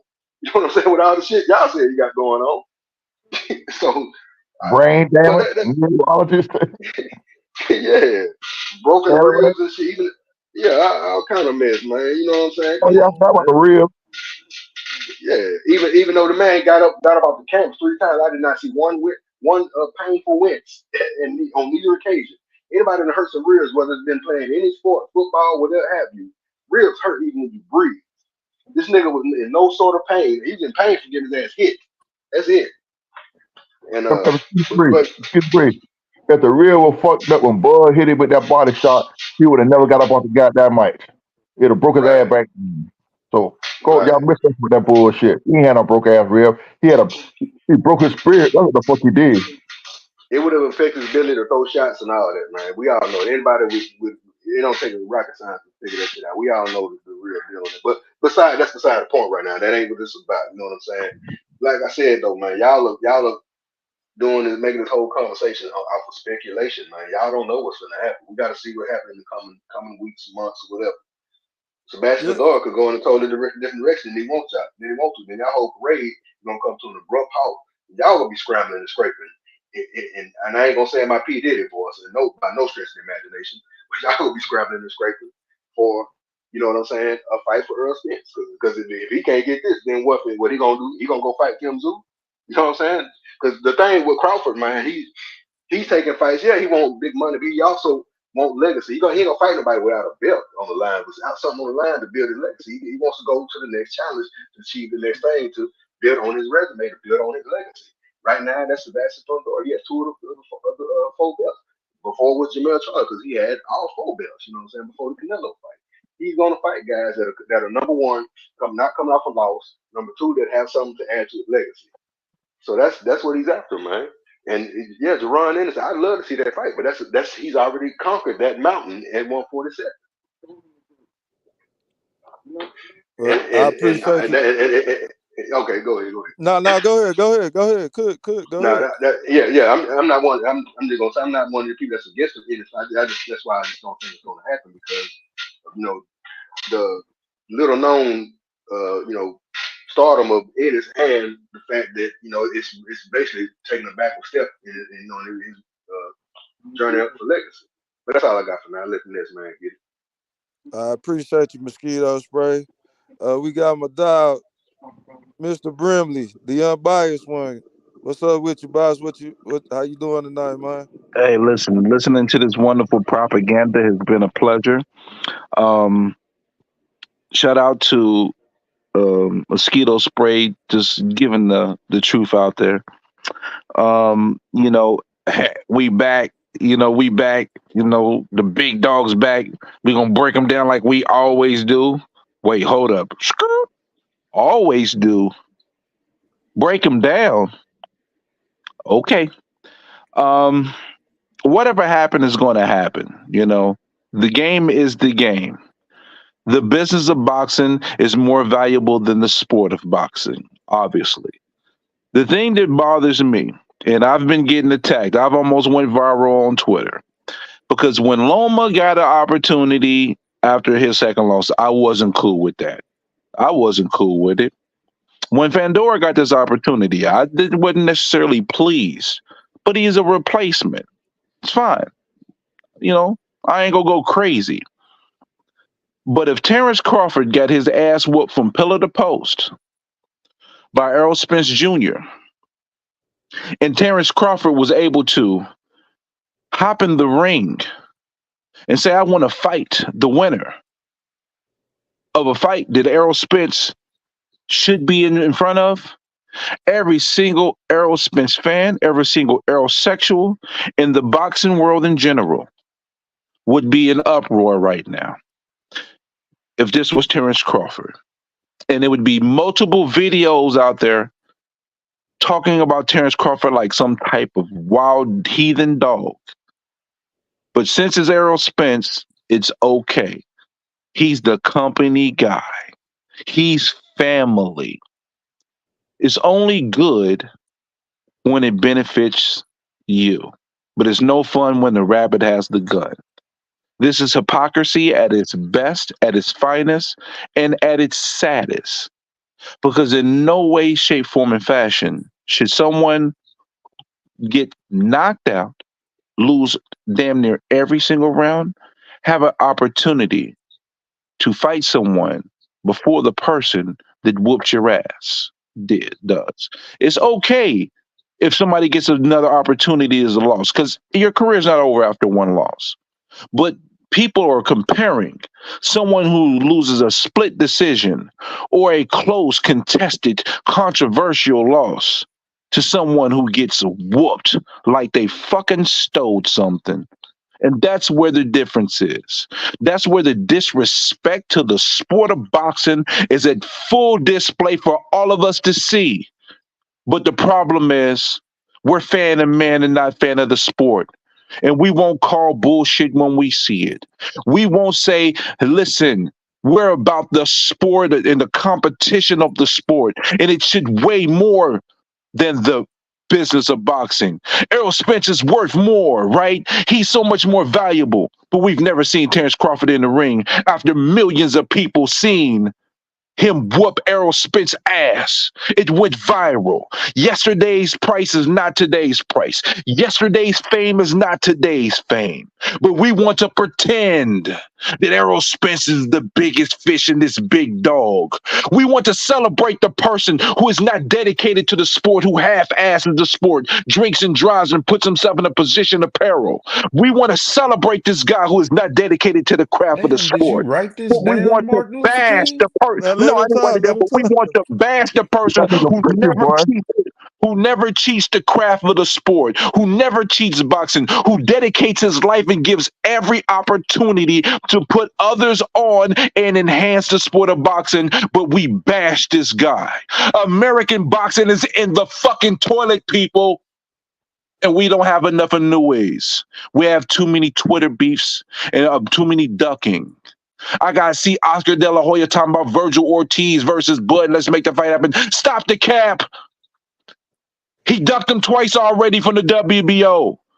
Everybody cannot be scared of Terence Crawford. Shout out to Sebastian Fundora for at least having the nuts to say he wants to fight him, even though I believe his promotional team and Samson Kapowitz is going to steer him in a different direction. But I admire you at least having the nuts to say it. Boxing is a failing sport. It's a business and a failing sport with fuck shit passes as legitimate business. Thank you. Hey, Hulk Hogan, that was a hell of a promo, man. Hey, dude. That nigga, that No goddamn nigga. bullshit, bro. Hey, You wrote hey, that shit down. hey, I'm about to shout make that out to nigga. I'm Babe about to just make I've that been nigga three. dealing with over. I've been dealing with so many people coming at me. All the points came to my head because I got a tweet. I got probably like 400 likes. I got people been coming at me crazy. The aerosexual Okay, faction is okay. coming at me wild today. Hey, I Brim. have one small response to that. No Let Just me problem. let, let me say one he just left out real quick, Big Mark. You left out Rolly. He got knocked out and then fought for a belt too. But that's just the business of boxing, man. And another thing, What man, we makes that worse is uh, he got knocked out and then he Let turned him around finish. and Let him get a finish. decision. Brim. Let Al Money finish the statement, please, I sir. apologize. I apologize. oh no, and another thing, Brim, you got to put that energy towards these judges that call these fights and they just get to walk away. We got to start calling them out. They get to just call a fight that I don't see how the fight went that way, and then they just get to walk away. We don't get to ask them nothing, so we got to put some energy towards them too. That's true. So one of the folks had Rolly winning the fight last night. he Yeah, I Shout sure know out. did. that is too. That judge is But going to get a close eyeball. Shout out to Stephen Kim for sharing who that judge was because I have that judge's name and information. So if I see that judge again and do that type of shit again, I can pitch a bitch fit and go at that judge, and hopefully other people will hold that judge accountable for being fugazi. Hey, listen, didn't LB say Earl was family, right? Yep. Yep. He Okay. said that. He said Earl family. If Earl so much a family, why the fuck Floyd bet against his ass? Why the hell Floyd been left after he got his ass knocked the fuck out? That's family. Family's supposed to stick by family, supposed to support family.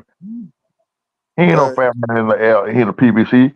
hey, That's Mr. bullshit. Golden, I'm gonna go out on the limb and say that Floyd Mayweather and Earl Spence don't really consider each other as family, sir. So, Hold on. hey, but First of but, all, if, but if, Mr. if, we Golden, talk, let me ask you a That's question. fair. Did That's you fair. see if we that talk about ticket? PBC, that's Floyd. Floyd say he PBC. Mr. Golden, let me ask you a question real quick, and you got it, bro. Did you see Earl Spence holding that ticket in his hand last night? He bet on Fundora, and it paid off big time. Right? What do you, No, since I you didn't see talking that. I about didn't see it. betting, what you think I about didn't see that? it. I didn't see that. I didn't see no ticket in his hand. But like I stated earlier, like I'm saying again, that fight should have been stopped in the third round. It should have been a no contest. It should have even went to the fourth round. That would have been me personally. I agree. That would have been me personally. When that shit happened in the second round, the doctor came in and looked at it. She said, "I'm gonna give it one more round and see how I do." When he went out there, he couldn't see, even though he put all his heart in that. I would have stopped that fight. I would have protect my fighter. Actually, Alex, that man could have got seriously hurt because he's wiping blood up, pouring in his face. He couldn't see shit. I take my hat off to him. He fought like a real champion. But I I really, agree. with my heart, that fight should have been stopped in the third round. Never go to the fourth or past the fourth round, and let it be a no contest. He would have still had his belt. They would have had to redo this shit over. I That's the feel way. that. That's the The way the goal. fight should have went. That's That's the best thing you could have done. You could not have stopped that bleeding coming out that man's head during the fight because of the simple fact his adrenaline is pumping too much and it's gonna cause him to And lose blood, and they lose didn't have blood. the right stuff either. They didn't have the right. I don't They give a were damn ill what they would have prepared. had, but at that moment you couldn't stop that because his adrenaline is pumping so much. They're gonna blood gonna start to keep pumping. Well, nah, bro, you also have to admit they were ill prepared. Yes, and that was a. They were I, ill prepared I for see that. Joe was talking about illegal elbow. There wasn't nothing illegal about that elbow. It's not like he did it intentionally. Okay, but He they ducked ill his head prepared. down. He ducked. Yeah, I've seen motherfuckers say, "Oh, that was an illegal elbow." Brian Dude didn't do shit. Tim Stu the one ducked down and went into the elbow. Right. Okay. But But people look, try. this is all But I'm saying. yeah, Proper preparation. mm-hmm. You supposed to be prepared for anything in that Anything, corner, bro. right? But shit, a lot of people. But guess Okay what? then. So they weren't prepared. Even though Tim Stu got his head bust open, a lot of jokers still didn't talk about Brian Dude got his nose broke. He sure did. His nose He was got his broke before. That was in the second round. His nose got broke though. That's Yeah. why. both of them got fucked up in the second round. He fought the whole fight with a broken nose. They Yeah. both were bloody. He Yeah. breathed They out his both mouth. tough He as can't breathe nails. out his fucking. So fair play. Both of them fought bloody. But Tim Tszyu took most of the punishment because of his head. He couldn't see that shit come down his eye. So that fight should have been stopped because of that. They should never went the distance. Nah, they're supposed to stop that fight. Wait, that fight was The supposed to fight be in the third round. when they seen that boy start gushing like that, they were supposed to call that fight. That fight, that Cause fight, that fight would have been over with. they should have known the way that boy was bleed when they seen that boy bleeding all across his forehead like that and wiping at his face. The doctor was supposed to be a doctor and stop the And fight stop that fight. Say, hey, no, because of the fighter's health is more because important it's impairing his than his ability to vision. fight. Right, his No, ability. it's impairing his ability to fight. But And, the doctor got his marching orders that this fight cannot be stopped. And then no, there you have no, it. So I understand that. at the end of the day, we have to look at it like this. PBC is a business that functions in the sport of boxing. We don't have to agree with it. We don't have to like it, but that's what's going on. Yeah, that's true. That's what's going on. And like But my thing is, I'm still waiting on Q to answer my question, Hey, what Mr. hey, Brett. question would that be? hey, Huh? Mr. Golden. This what I want to say until Q get with you, man. The Oh, y'all not putting the accountability on the person that it should be on, man. And I'm tired of that's his this shit, corner. man. That's his corner. That's his corner, Hold man. on, no, No, no, no, no. no, no. No, hold on, Mr. Golden. Let me hmm show you. I'm talking about. I'm transitioning to Bud Crawford. Okay, go ahead. Y'all keep making like and I'm addressing this not really directed towards you. This is the directed towards Martin Luther King, aka Stephen Brimley. Brimley, And please, for real. Brimley, I'm gonna give you're gonna get your chance to respond. Please don't cut me off. Let me get my complete statement out and then you can respond to it. So Terence Crawford is in the position that he's in because he doesn't recognize how the business of boxing works and he goes against the grain time and time again. And when you do that in life, when you go against the grain, you get cut. Shit is rough for you when you don't go how it's supposed to go. Terence Crawford is allowed to make any decision that he wants that he feels like is best for his career. That's cool. But when the shit don't work, we don't want to hear no fucking crying about it because it didn't go your way because you feel like it should be like this. And you feel like it should be this way. The shit don't work like that, bro. We don't teach our kids shit like that type of mentality. But when it comes to boxing, that's a business, a sport. These guys' job, y'all act like that this shit is different from what it is. This is not the WWE where you can just get anybody in the ring and the losses and the wins really don't fucking count. This is not what that is. A loss can kill a career. And like what Al Money said earlier about Deontay Wilder, that him taking the rematch with Fury that changed the outlook of how boxing will look at him for the rest of his life. And he's done because he took a second beating after he took the first one. So Stephen Brimley, just so you can get what you want and your bloodthirst, you want Errol Spence to jump right back in the ring with Terence Crawford, the best fighter in the world, hands down. Ain't no debating there. Clear cut, no debating. Like my boy Io say, it's no debating that. So you want him to jump in there off of medical suspension, off an alleged cataract surgery, and jump right back in there, and the same shit happen again. And you want to fucking talk about sport and competition. You want to talk about sport and competition, but you just want to see Earl Spence take another one-sided ass whooping again. How do you justify that, Bram? Sport. You talking about sport and competitiveness. How can Earl Spence go back in there and that quick and do something different from what you seen July 29th, sir? I'm glad you asked me that question. First thing is, he signed a contract with a rematch clause. I didn't. Two, once the fight was over, he waited to the very last minute to activate his rematch clause. He could have not activated the rematch clause, and then we would have been moving on at a much earlier time, which means Terence Crawford possibly could have fought Boots because that all happened in the time frame before Errol Spence activated his rematch clause. Also, once that transpired, why would you wait 7 months for a cataract surgery?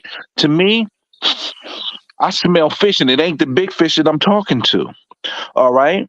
So you wait 7 months to get cataract surgery. Then you go from not making excuses to making excuses. And then all of a sudden, there's no rematch. So at the end of the day, I wouldn't have cared to see the rematch because it was very thorough ass whooping. But that was what was in their agreement. So you can't get on me about expecting the rematch when that's what they signed up for. Does that answer your question? The no, it don't. You deflected the main part. See, this is what you do. No, no, This no, is no. Just no, tell me no, what no. Hold on, no, hold on. You just tell stole. me what No, it is so no, I can no, answer it. Just no, tell me no, what it is so no. I can answer it. Brimley, Just tell me Brimley, what it is so I can answer it because I thought I answered the question in full. when I get through speaking, you can answer it. Okay, thank you, sir. So again, you're deflecting accountability from Terence Crawford. Everything is going to Earl Spence, Earl Spence, Earl Spence. It's always Earl Spence's fault. Earl Spence got out of the rematch, whether we like it or not, because of a medical issue. You can't argue that, Brimley, whether you like it or not. If you think it's bullshit or not, that's what happened. Happened. So that's what it is. So my point is that this guy is not on Terence Crawford's level, but you want to see fucking blood, but you want to talk about sport. Like a sport is competition. That fight would be no fucking competition right now for Terence Crawford, bro. You want to see another fucking cherry pick from Terence Crawford. Big Fish. I didn't sit here and say I Yeah. wanted to see the rematch. Open the I door. said the fight was definitive.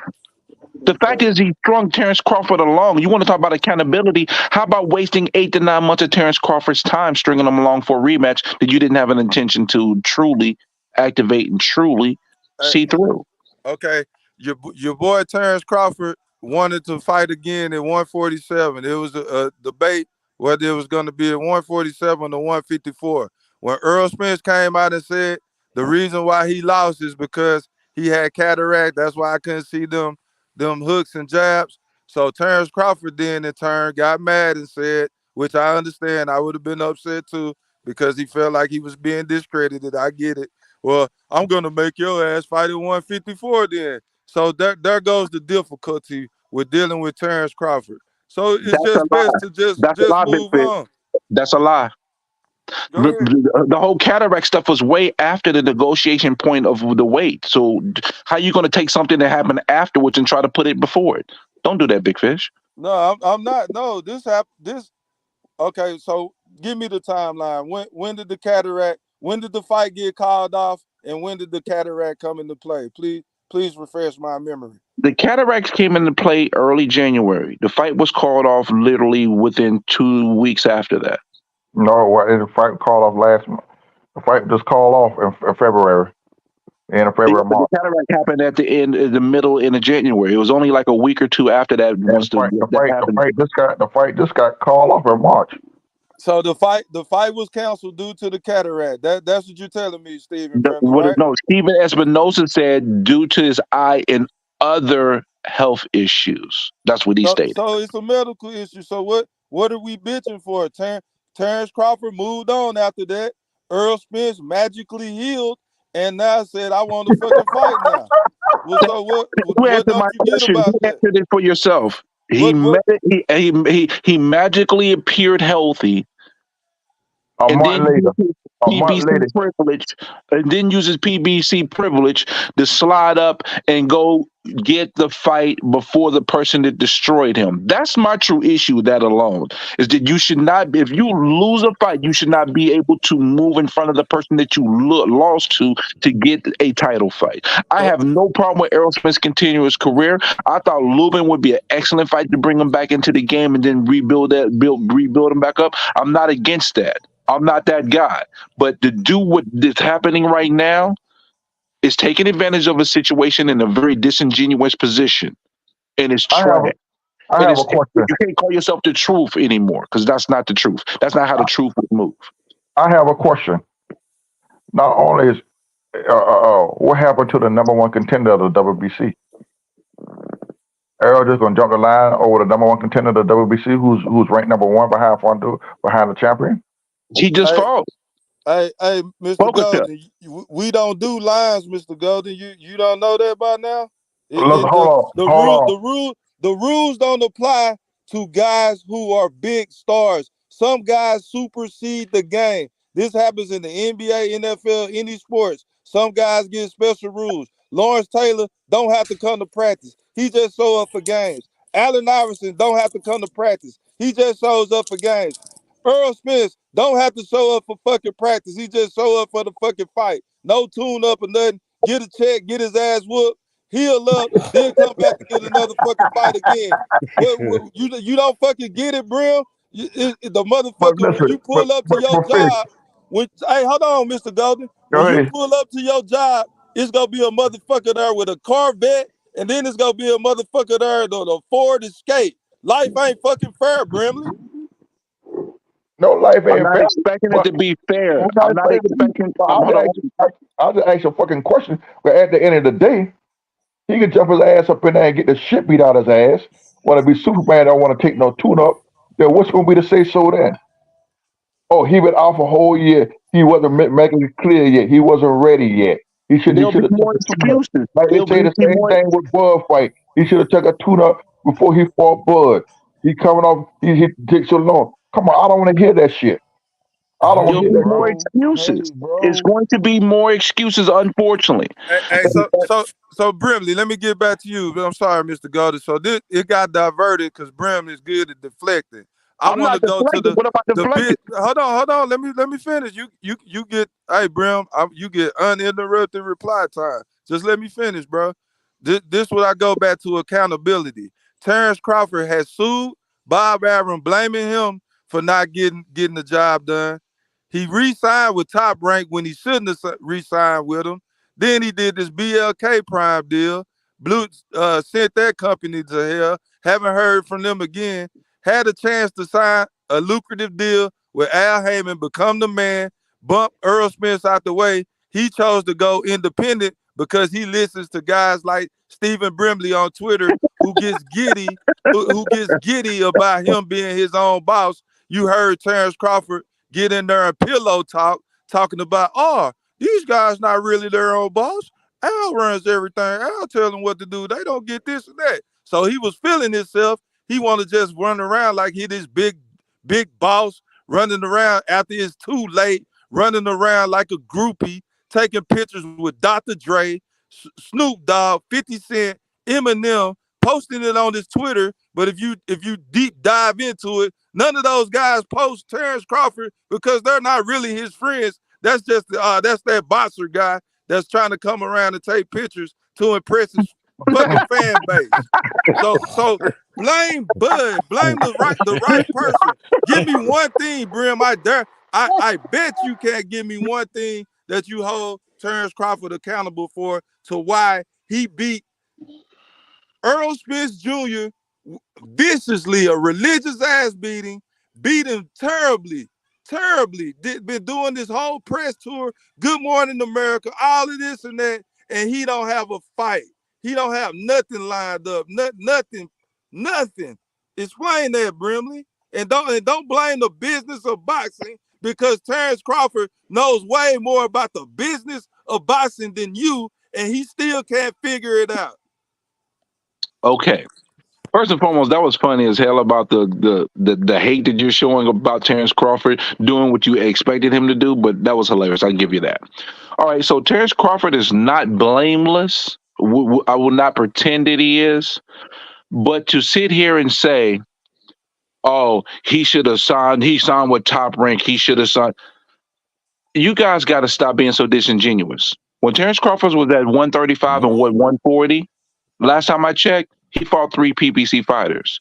Y'all doing revisionist history. There at no point in time during that time frame where it was Terence Crawford wasn't going to be able to fight a PBC fighter. Now, where Terence Crawford made a mistake, and I'll definitely say that re-signing with Top Rank did not bode well for him at the end of the day. Why? Because Bob Arum threw him under the bus, said he lost a whole bunch of money and all that, and then he turned around and sued him, and that lawsuit didn't go anywhere, and it ended up looking like it was basically frivolous. So again, at the end of the day, Terence Crawford has his own flaws.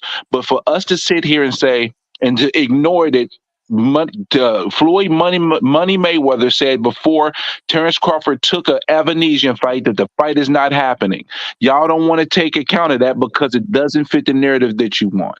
And the fact that they offered him nothing guaranteed. That lets you know that they had no interest in really doing the fight. And why we say that? Because we have evidence. After the fight, Floyd Mayweather sat down with Floyd Fight Hype and said, we didn't really want to do the fight. We didn't want to do the fight. Hence why they offered him a doo-doo ass deal, and y'all expect him to want to join on and work with PBC when they're treating him like a redheaded stepchild. So I guess we just about to eat the crow, be asqueous, and just take whatever, let's go to the Diddy party, right? I guess we got to go to the Diddy party, right? Hey, please don't say that. I'm not done. No, don't bring up that guy, please. Thank you. Go ahead. Please and thank you. But the thing is, y'all want Terence Crawford to accept getting raped like that. Y'all want him to Oh No. accept my getting the raw God, deal. Brim, come on, man. All right, Bro, y'all these want to words. accept Can him. I Okay, chime in for sorry. a minute? Can I No, chime no, in for a minute? let me finish. Y'all want him to accept the raw deal that he was dealing with and not stand up for himself as a fighter that we consider as one of the best in the world. And then once the fight does happen, and once Errol Spence actually, puts on his huggies and don't let them, railroad him into a Keith Thurman fight. Once the fight happens, he loses, and he went out like a soldier in the ring. He didn't go out like no sucker, none of that. But the only thing I'll say about Terence Crawford is this. I don't blame him for asking for 15 million for Tszyu, but knowing how PBC has treated you over the years, maybe he should have played the cards a little bit differently. Maybe he should have said, "I'll take Oh 8 my and God. I want to get the back end." Maybe just so he can be in the position that he need to be in. Because at the end of the day, he is getting the raw deal. So you got to try something different, possibly to get over those hurdles. But at the end of the day, to say that these hurdles is business is bullcrap. I Now, think that Can I Floyd respond to Mayweather that? does not Hey, want Floyd Brim. Mayweather does not want Terrence Bud Crawford to Hey, surpass him in the calm mind down, of bro. others Let to somebody else accomplish talk. Now, Hey, certain goddamn, Brim, you things. cut Brim, everybody off. Brim, Hold on, Brim. bro. Let me Hey, Brim. respond to that. Time out, fellas, real quick. Hey, you got to keep your comments to about at least 2 minutes, Brim. If I had access to that cricket button right now, I would have hit that shit on you about 4 minutes ago, bro. I didn't talk that long. Don't It's lie other and try people to on act the like I panel talked 4 that minutes want on to that. go. That's all. Anybody else Now got give him something to two say and a half about what minutes. Brim Yes, just sir. said? Yes, sir. Yes, sir. Can your mind, can I chime in for a minute on something Brim said? Okay, let's go back to Bud. We signed with Top Rank. When he resigned, reconstructed his contract with Tarek, he became the highest paid guaranteed fighter that is. Okay. And yes, he resigned with Tarek, and I believe it was a good deal. As far as the lawsuit is still pending. He did not. A lot of people get it misconstrued by he signed because he couldn't fight. No, he signed. He sued him, Bob Aaron, because Bob Aaron in his contract, he's supposed to make $3 million per fight twice a year. And in 3 years that Bob Aaron had him there, he only fought once in every year of the 3 years. So Bob Aaron still owed him $369 million for a fight that he did not get. And the other million come from when he guaranteed him, when he signed that contract, Bob Aaron guaranteed this man that he can get the Spence fight. If he did not get the Spence fight, he would give him $900,000 extra. And when Bob Aaron said he lost so much money on Bud, as Bob Aaron fault, that he didn't probably promote the man, that he put the man fight on a fucking app. And he didn't say he didn't lose some money on Bud until Bud would not take a pay cut in the pandemic to fight Kell Brooks. That's when Bob came with that narrative about he lost so much money off of Bud. And Bud told him to his fucking face, if you're losing so much money on me, let me add my contract right then and there. And Bob did not do it. So everybody need to come with that bullshit about that shit there with all that Okay, stuff. can I respond to all that shit y'all just Go said? ahead.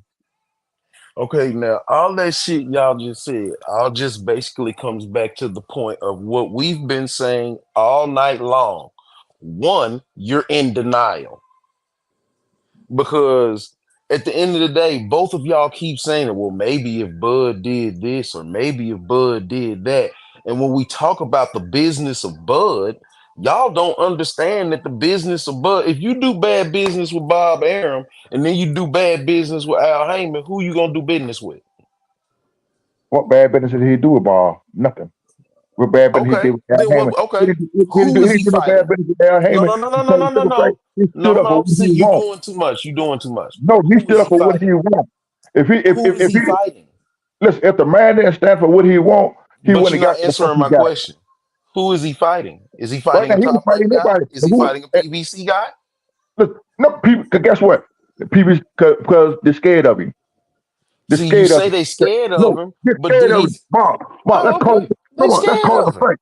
Let's call it a fact. They're scared of that See, man. you That's why want the to fuck. call it a fact. No, no, no, no, I no, no, feel like no, you're no. Let's call independent. it fact. I Let's own a call it. business. I want to And that's not sign a you to business. a contract. Listen, Bob, let me tell you something.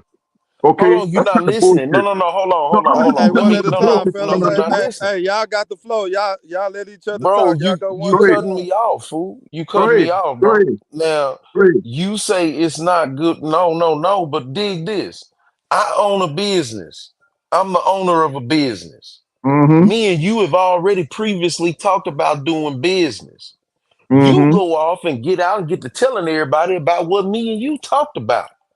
We Mm-hmm. gonna go do the business. Now, how many more times you think I'm gonna do business with you after you and Pillow talk what the hell we can talk about? Nothing.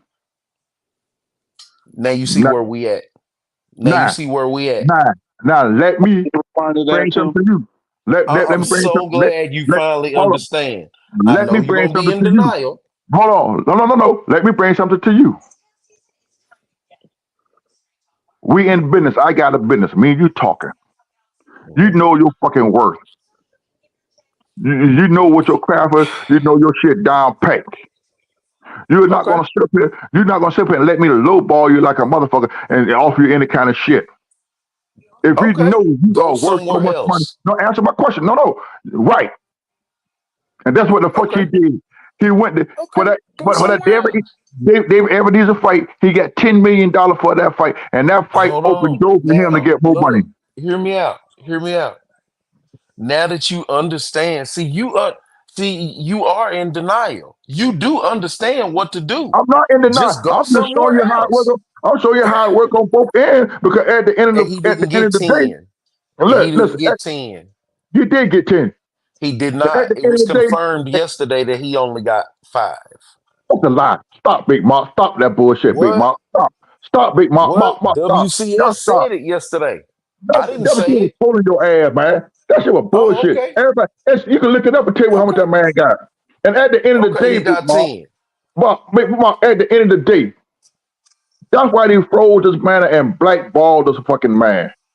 Okay. That's why they Bad did it. And business. that's what, listen, ain't no bad business. That's why Earl got the ass whooping. Listen, that's why Earl, let's keep it a buck. That's why Earl got the ass Oh whooping my that he got God. because of civil fate, the way they treated that man. Everything, that man took Okay. everything. You He took you all the can I disrespect respond from to the that? fans, from everybody, See, and the same thing you gonna just happen at adding sugar to 154. it. Okay, you said what you said. Are you done adding seasoning? Okay, look. Okay, now look. All that sounds great, but me and you both have confirmed that he's done not so good business deals with both of two heads of two different businesses.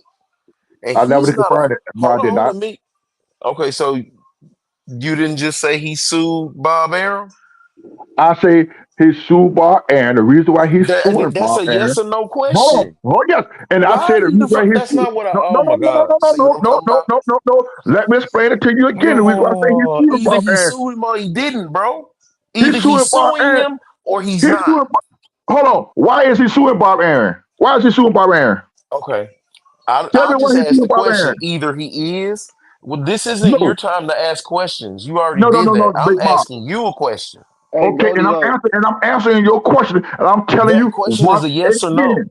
No, the Hey, question is Goldilocks. the answer to the question is he is suing Bob Yes. Aaron for money that he is owed. Oh He my not suing God. Bob Aaron for no bullshit. He's suing Bob Okay. Aaron for money that he is owed. The same reason Okay. why Boost just try to sue them other folks for money that he Bro, did not get for fight. why are you talking Hey, about go. stuff that don't matter?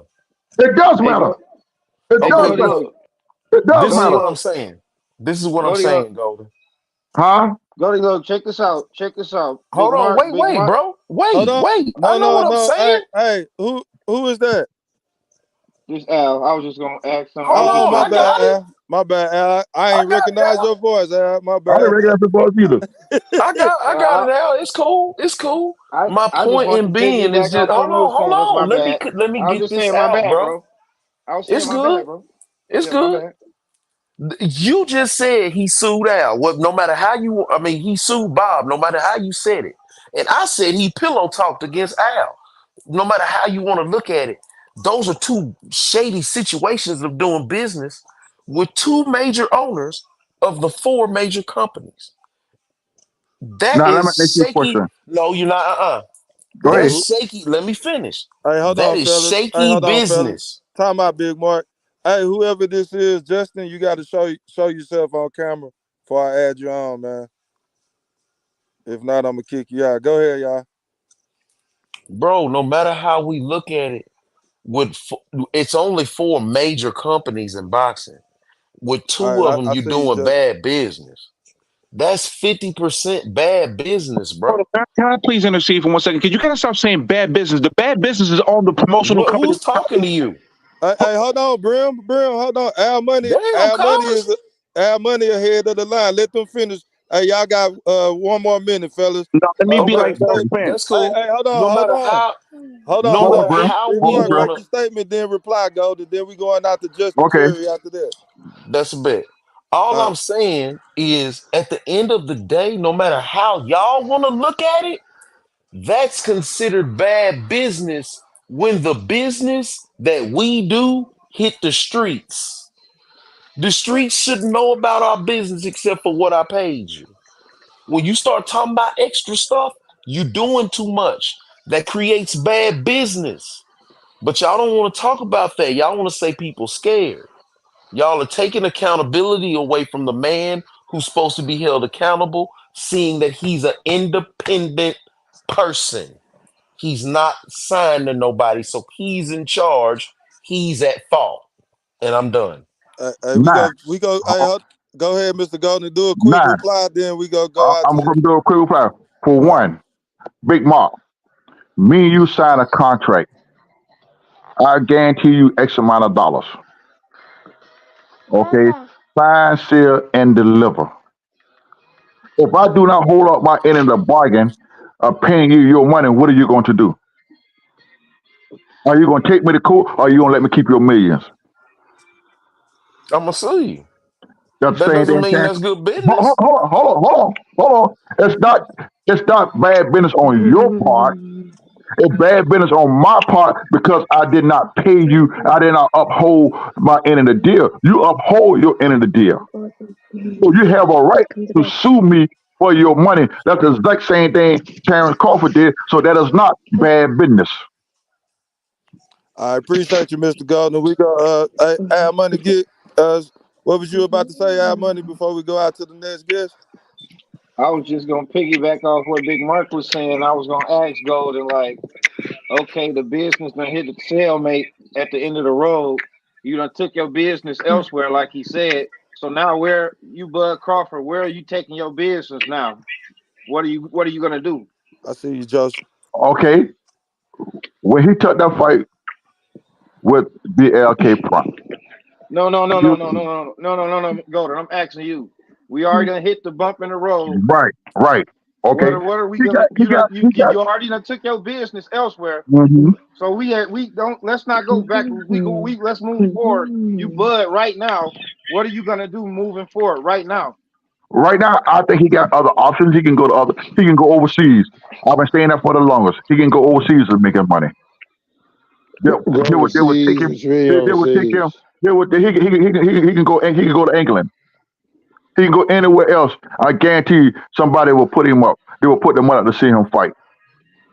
Hey, So hey, he hey, have choices.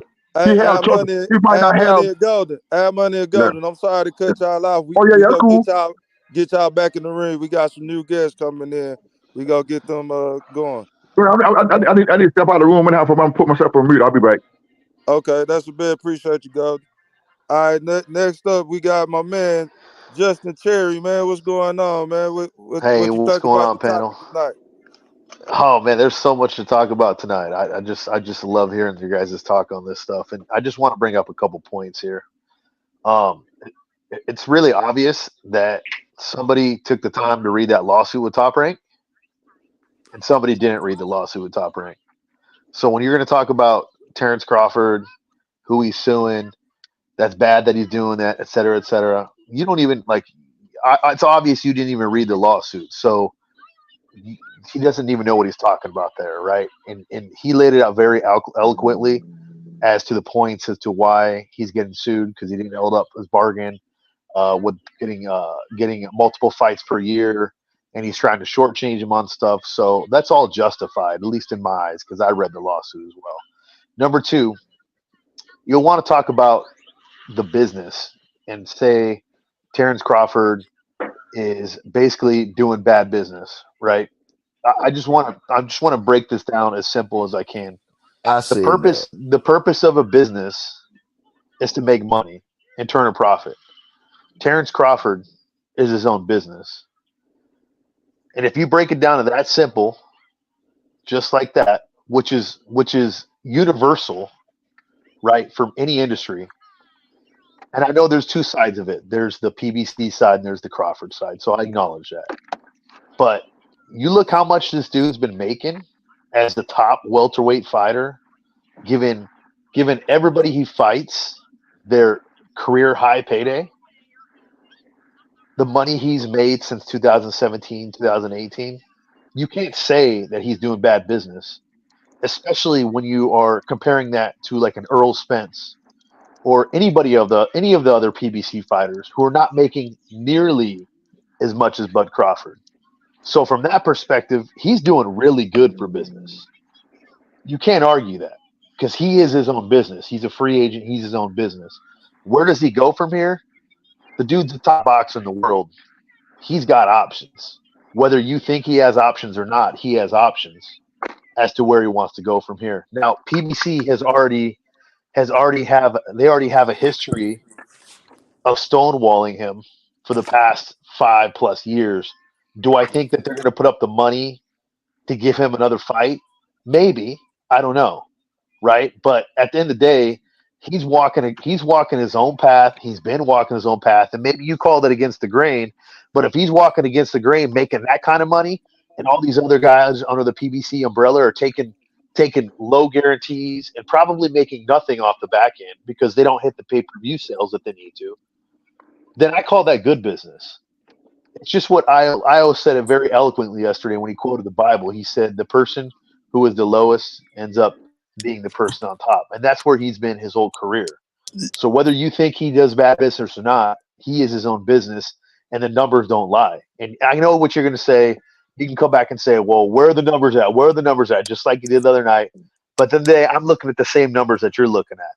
So that's all we have to go off of. Unless you're a shareholder of this company, you get to see their financial statements, which we aren't. So if you look at what's out there, he's doing very, very, very good business. Whether it fits the boxing realm or PBC's narrative or what they want to do, it probably doesn't, but at the end of the day, he's doing very good for himself. And that's the point I want to bring up. And we'll see what happens. There's going to be a lot to Can I shake respond to out. that? No, hold Yeah, on, hold on, go fella. ahead. Hold on. Go ahead, Justin. I was going to say there's going to be a lot to shake out in the next week as to whether, because I know we talked the other night and pretty much it was consistent through the panel that everybody thought that Spence is going to be next in line for that fight, right? And I was pushing back saying that's not necessarily true because there's got to be a lot to happen. Mainly, Fundora and his camp have to drop that WBO belt in order for that Spence fight to be made. And I'm just not sure that's going to happen. And whether you like it or not, Terence Crawford has a lot of pull. He does have a lot of pull, especially after the July 29 train wreck he put Errol Spence on. He's on another level now. And I'm not saying he's on a Canelo level, but he's certainly on a level above every PBC guy out there from 47 to 54. So go ahead and respond if you'd like. Okay, Yeah, fellas, let hold me on. get a hold of Oh no, that. we not on open panel yet. First, fellas, we got one more guest that got to come up. But I have a couple of questions for you and a couple of statements for you, Justin. First, when we're talking about the lawsuit, you're right. I did. I don't know if you were speaking about me, but I didn't read the lawsuit. But I know when lawsuits happen, I know that something bad happen. It's not good. Something more than likely, some type of dispute, some type of issue happen. So when you're in business and it's the business of boxing, where it's a small knit group that knows everything about everybody, when you sue someone, that's gonna put a reputation out there for you, whether you are right or wrong about the lawsuit. So if you sue someone, you're gonna have to deal with consequences of that. So sometimes you just have to eat a loss instead of burning a bridge. He burnt a bridge and it still hasn't been settled. Can you tell? And I'm going to ask you a question after I get through making my statement real quick. And then furthermore, when you say you always do relative uh, comparisons, Justin. So you always take the worst comparison that you can make. Of course, Terence Crawford is going to make a person that just had a $50,000 purse, the highest paid fighter, the highest purse he's ever had, because he's never had a fucking uh, good purse. So that's just a talking point that all of y'all use that absolutely means nothing. If Terence Crawford had this type of value, Canelo would be fighting him. And you want to talk about this? My last thing before I pass the mic. You want to talk about how he makes all this money compared to the welterweights? That's the low hanging fruit. Compare him to since this is the first pound for pound fighter as great as he is that's making the salary that he's making or the purses that he's making. He's not on any kind of level of De La Hoya, Mayweather, Canelo, Fury, Joshua. Like these are the modern fighters. Like it's no comparison. And to be a businessman, you have to be able to forecast what's going to happen and see patterns. He never seen a pattern, Justin. He doesn't have a fight right now. He doesn't have a promotional company. He doesn't have anyone to work with. That's why we say the business is bad. And Understood. Are you gonna let me? Can I respond? yeah, go ahead, go ahead. Regards to the lawsuit, I get you on that. I feel you on that because because if he's going to throw up a lawsuit in this tight knit industry, there is going to be some sort of, whether good or bad, a repercussion to that. So I get what you're saying there. Completely makes sense. But if he's owed money, he's going to get that money. He's going to try to get that money. And You that's know what I exactly would have what did, Justin, with that? I would have probably waited try to to the negotiate it. No, I would have waited to the last minute for the statute of limitations. By that time, my boxing career would have been over. Then I would have hit his ass with the lawsuit. That's what he should have done, in my opinion. But I'm gonna pass the mic and we go get back to that because we got a guy patiently waiting. Joseph Joseph Waters, what's going on, boss? Welcome to the Year I Said It podcast. How you doing, boss? Joseph, you there? No, Oh, I'm back. I'm back. hold on, Mr. Golden. Joseph, are you there? Unmute your mic. All right, go ahead, fellas. This open panel. Go ahead, Golden. What Hey, you got to say, man? uh, uh, uh, uh, um, Okay. now, Mr. Big Picture, you're the last end of what you just said. Bud didn't file a lawsuit till after his contract was over with Bob Aaron. So he don't have to wait till the statute of limitation. Once that contract was over with Bob Aaron, he's free to file a lawsuit. But Okay. when that's not what we saying. No, no, What no, we no. Big saying, Fish, hold on. Big Fish just said he should have waited till his career just about over to file a lawsuit. yeah, he No, should no, he have. was saying, No, he was he didn't saying have to wait till the you statute of should, limitation. He didn't have to wait till the yeah, statute of limitation. Don't wait till the last minute. You go ahead on and put it in motion now. See, that's why Okay, but now look at a the lot of people thinking repercussion of it. no. A lot of people thinking that the lawsuit is dead. The lawsuit is still pending. Okay. It's in This is what federal this is court. hold on, look. I think this is what I you mean, state missing court. about what you missing about what we saying about that lawsuit. Bud may be in the total right. And if what you say is I didn't read the lawsuit. So if what you say is correct, I believe him that he's owed the money. But at this Mhm. point in his career, that was not a smart move to do, considering that you want to be independent. This Now, he this this he was hold saying on. that, conglomerate, yeah. let me finish. This conglomerate of owners is too close knit. Whether people want to admit it or not, they are too close knit for you to sue one and think you can do business with the other one. Now, Yeah, he's basically saying that he should have waited. hold on. I'm gonna ask you a Yeah. question. What did Boots just do? And I'm gonna answer it with this: Who is Boots fighting? No. What did Boots just do? What Didn't he did just Boots sue just do? somebody? The same identical thing Okay, because they now owe him listen money. to. Hold on. For the same identical thing, they Oh owe my him God. money. They owe him money. So he sued them for the money that he is owed. Okay, nobody's saying nothing wrong with that, bro. Okay. Nobody has said But anything but, is wrong but with that. We're saying that everybody throwing that shit on you're top of not listening. Bud suing his promoter. Okay, but listen to my response. For this time in your career, to Mm-hmm. sue one of the major heads of boxing and try to go independent is not smart. Yeah, We're so simply looking put, at what's happening. Listen, he was getting he could have waited longer. He could have waited longer till his career before he burnt that bridge, is what he was saying. Can I address that Thank other point? you. I'm saying what Can you're I saying address about that. But Let Justin there, go, Golden. Let go ahead, Justin Justin. go. Go Go ahead. ahead. can I just address that other point, because you didn't let me address this point too? You said that I keep up bringing the comparative argument, and you compared it to one guy, David Avanesian. But it's David Avanesian, it's Earl Spence, it's Sean Porter, it's Benavidez. You keep naming them. Jeff Horn. They've all had their biggest payday with Terence Crawford. So it's not like I'm bringing up the last person, Avanesian, who went from 50 to 600,000. You know what I mean? It's not like I'm just bringing that up to make a point. I, You look at all his welterweight fights; he's given everybody their biggest payday.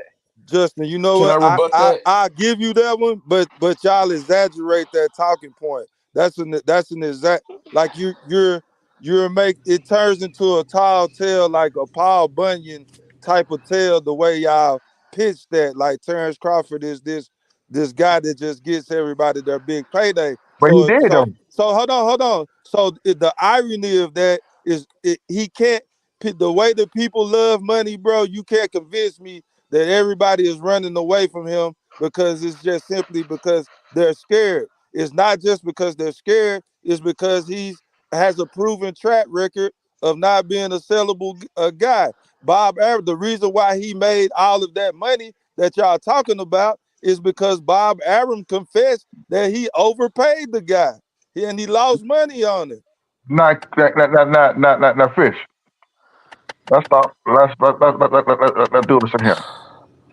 Bob Hey, Aaron. hold on, time out. We got a guest on. Let me get. I'm Okay, sorry, great. Golden. Hey, Joseph Wallace, are you there, man? What's Joseph up? Can y'all Wallace. hear me? Yeah, go Okay, ahead, boss. What's okay, up he Welcome with to. you, back now. fellas? Yeah, what's Hey, up, man? Welcome to the Year I Said It podcast, man. What's man, going on, boss?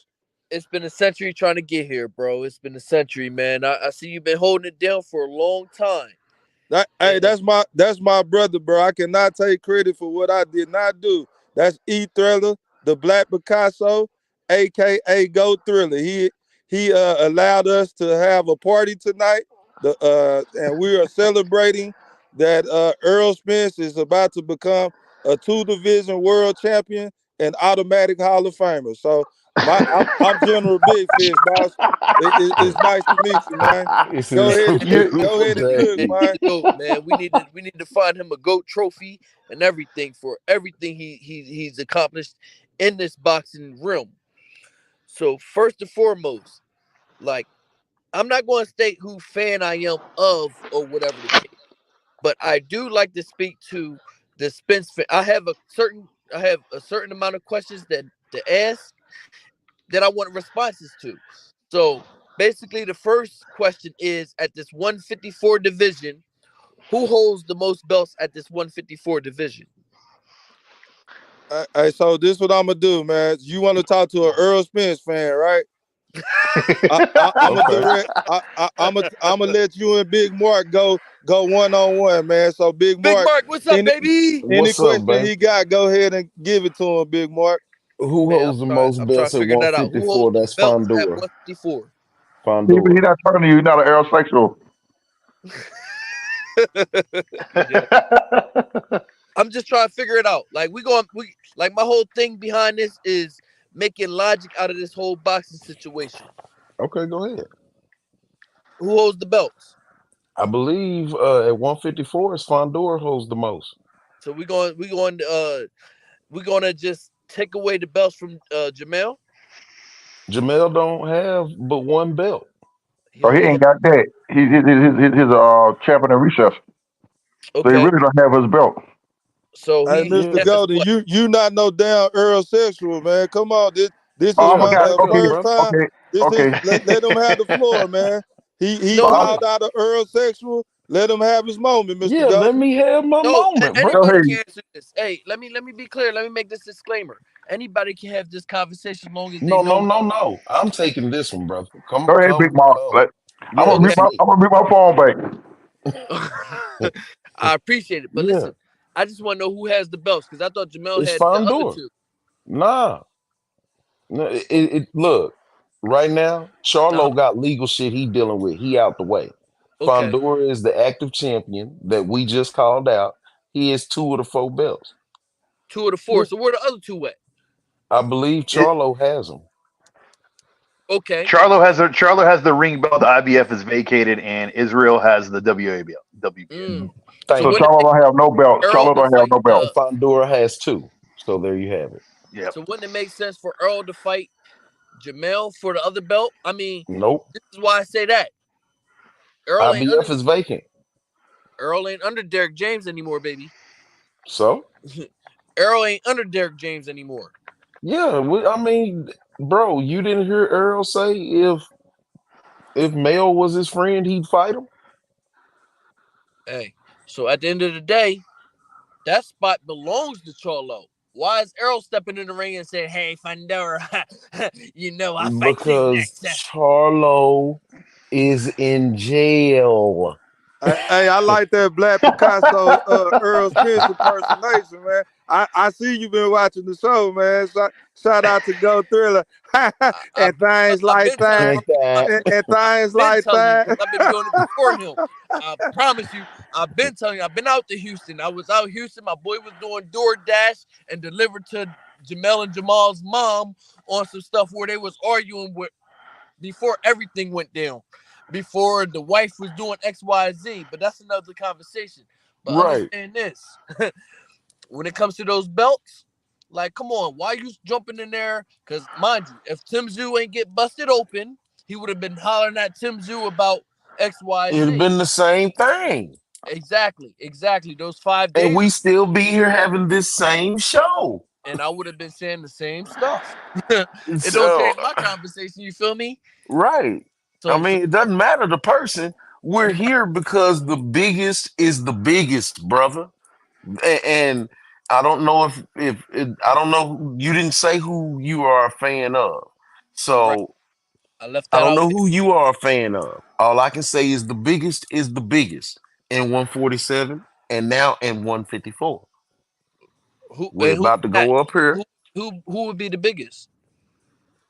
The biggest. What you mean?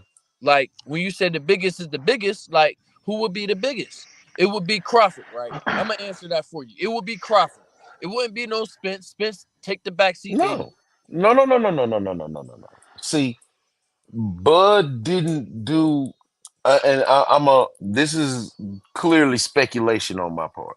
Okay. Bud didn't do proper business when he had the opportunity to, and this is the repercussion for him not doing proper things behind the scenes, business wise.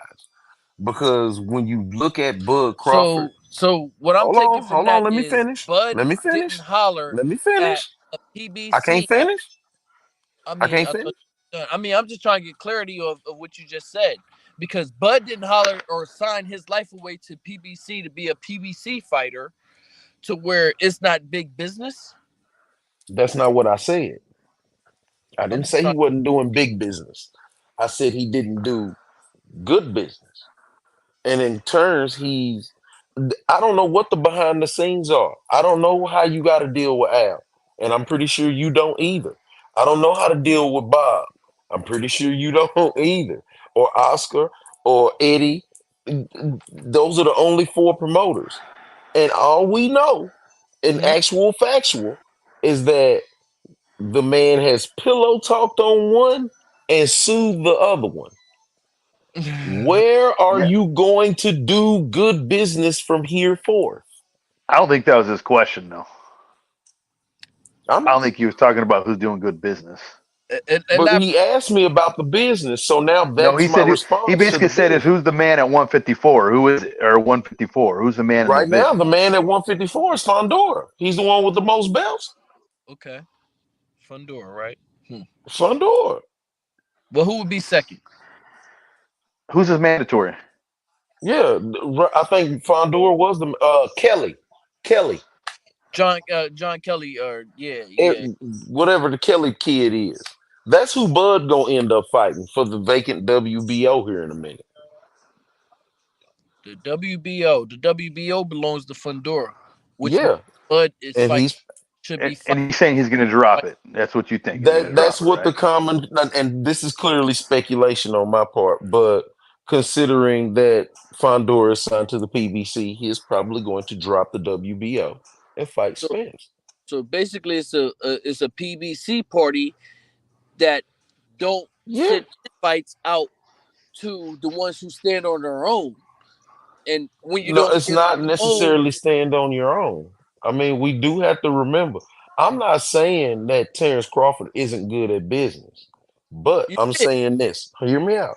If me and you are doing business and something goes wrong in the midst of our negotiations, if you go talk about our business, I will never do business with you again. Does that make sense? That does, but where did he do that at? He was his You own don't man. remember Bud He Crawford had his having a own. 30, hold on, I'm answering you. You don't remember the 30-minute Instagram live where he talked about the whole conversation with him and Al and him and Earl and how they was trying to get him to take this and take that and he didn't want to take this. I don't remember the Yes, particulars, but yes, he went into very good detail. You yes, don't remember sir. that? Sir. Yes, sir. I remember that, and That I is remember after pillow that, the talking. fight happened. I understand that because the fight happened because Earl wanted it to happen and he forced it. Earl forced it. He was backed Now, into a going forward, who runs PBC, Al or Al, Earl? Al Heyman. Okay, who did you pillow talk on, Al or Earl? Floyd Mayweather. Both of them. Okay, Al both of Heyman them. You don't can run say, When nothing. you say pillow talk, he really didn't well, pillow you talk because he let the world know, hey, this is what it is. This is what I went to go right through. now. You talking about Everything. my business. When we finish with this deal, I'll never work with you again. Okay. Does that? I mean, I just want you to understand. This is just business. I'm not talking about the sport. I'm talking about as far as business goes. As long as you understand that, I think you understand what is happening to Bud right now. He's being blackballed, is what you're saying. And Exactly. And I'm not Exactly right. saying it's right. I'm definitely not saying it's right because who deserves the fight with Fundora is Bud Crawford. okay. But Well, because you were pillow talking business and you sued fucking Bob Arum, it's making it hard for you to get business with PBC and Top Rank. The well, only people who want to work with you right now are Golden Boy. and that's fine. Because we would still watch the Take it. Golden Boy, uh, Platinum Boy. It don't matter. It don't matter. We would still want to watch that fight because that is the biggest fight to be made. Not no Spence and Fundora. Not Not no. according to the PBC. I See, you got to remember that. Like, you already got to know that. remember the PBC has control of all of those belts. So whatever they want to happen is going to happen, brother. So did you And see even Espinoza last post or last interview? He of Bud. He spoke very highly of Bud to where Bud wouldn't have no I'm problem not, bro. reaching out You to must Steve. not have heard what I said. I am clearly on speculation when I am saying that Bud is doing bad business. I'm just knowing as a business owner, I'm looking at what's happening, and this is a blackball, brother. It is, but that This is is a the blackball. dirt over. Hey, Joseph. Hey, Yes, sir. man, we appreciate the conversation. I'm gonna let y'all get back into it in just a second. Hold up, Big Mark. I Okay. Right want to on. hit this super chat up, man. We Yes, sir. Mioli, we appreciate this super chat, man. He say, I bet Earl won't get that WBO belt, and I thinking Fundora is gonna watch this. Bud gave the blueprint. So Mm. so yeah, it is. Absolutely. Hey, but what I say to that, homie, Fundora cannot execute that damn plan like Bud Crawford. So we ain't got to worry about that. And Swear, man. before we get back to cooking, man, I want to let y'all know, man, that it is E Thriller, the Black Picasso's birthday today, man. It's a goat's birthday today, man. So Happy so born Already. day. so that's one of the reasons why y'all don't see him lurking around right now, man. So if y'all could put some threes in the chat and wish him a happy birthday, man. And he would appreciate that very much, man. So shout out to you, Go Thriller. I know you sitting back sipping on a margarita or something like that, man, enjoying the show, hopefully, man. But shout out to you, Go Thriller, man. We appreciate you giving us this platform to tell people how it really is tonight. We trying to counsel this young man right here, Joseph, man. What we telling you, right? What Big Mark trying to tell you, Joseph, man. It Uh huh. ain't like how everything ain't like how you always want it to be, man. You got to deal with how reality is. I don't know if you know who Stephen Brimley is, but that's a guy who lives in fairyland. He wants this perfect world where the best get, you know, rewarded. Terence Crawford should be rewarded for his efforts, bro. But like we're trying to say, it's got to be something to it other than him just being the biggest, baddest wolf on the block. Hmm. So what you can't just think that everybody is unwilling to take their biggest payday that they're ever going to get in their life, according to Justin, you're turning down the biggest payday of your life. Earl Spence turning down a rematch to get a big, huge payday. Why is that, brother? Is it all fear, or is it partly something to do with character, business? Is it something to do with that? Well, is Errol Spence 100% healthy? See, you can't ask me a question that you know I don't know the answer to. I can only assume he looked healthy in the ring. Last night it looked like he just came from Whataburger or McDonald's or Pizza Hut or something. You know what I'm saying? He looked pretty healthy to me. Uh, Why So won't I he run can't. that I rematch back? see. This is what we're trying to tell y'all tonight, man. It's about business. It's not about the sport of you. It's not a tournament. It's not a tournament set up. It's not a schedule set up. Earl Smith changed his mind due to health reasons or whatever reason you want to make up. I don't know, but he changed his mind. It's not there. We can't talk about what Earl Smith should do. He said, "Fuck what he should do." He's taking Sebastian Fundora at 154 for what they call a huge payday. A huge payday. So you got to deal with that, Joseph. That's You true. got to. That's Hey, reality. I'm not knocking it. I'm just asking questions, and hopefully Yeah, I no, and I'm just having a conversation with you. So Joseph, understand this. I came to so the best spot, the best podcast to get the best answer. yeah, he said it. Yeah, I said it. That's the podcast. That's Appreciate you, it. boss. So I got a question for you, man. I don't know if you heard this list of opponents that we made out that's all been scratched off for whatever reason. Most of it is because Bud wants 25 to $50 million to fight each one of these guys. So I'm gonna roll off a bunch of names and you say stop when that interests you. If you want to see Terence Crawford fight that guy, okay? You want to do Okay. that for me real quick? At 154, right? Is it at Yeah, we're 154? gonna say 154, I don't 147. want to hear boots. I just left the gym with boots. I don't One want to one hear one. I don't want to hear 147 shit. I just Okay, left so the let me gym.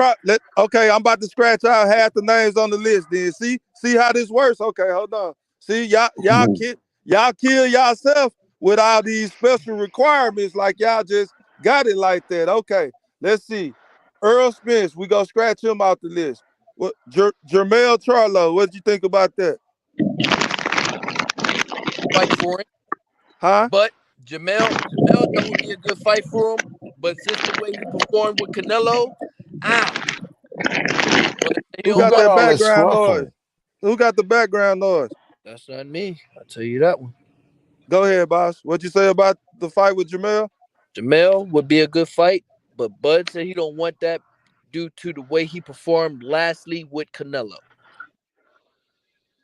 Okay, okay, and I got another question. If that fight was to happen, is Terence Crawford getting 20 to 25 million to fight him?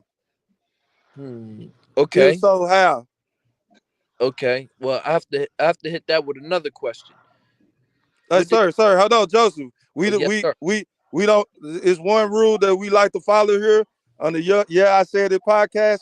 You Yeah. can't answer a question with a question. So I'll answer your question after you answer mine. Please, I sir. don't know what Jamel. So I can't answer that question because I don't know what Jamel made from his last fight.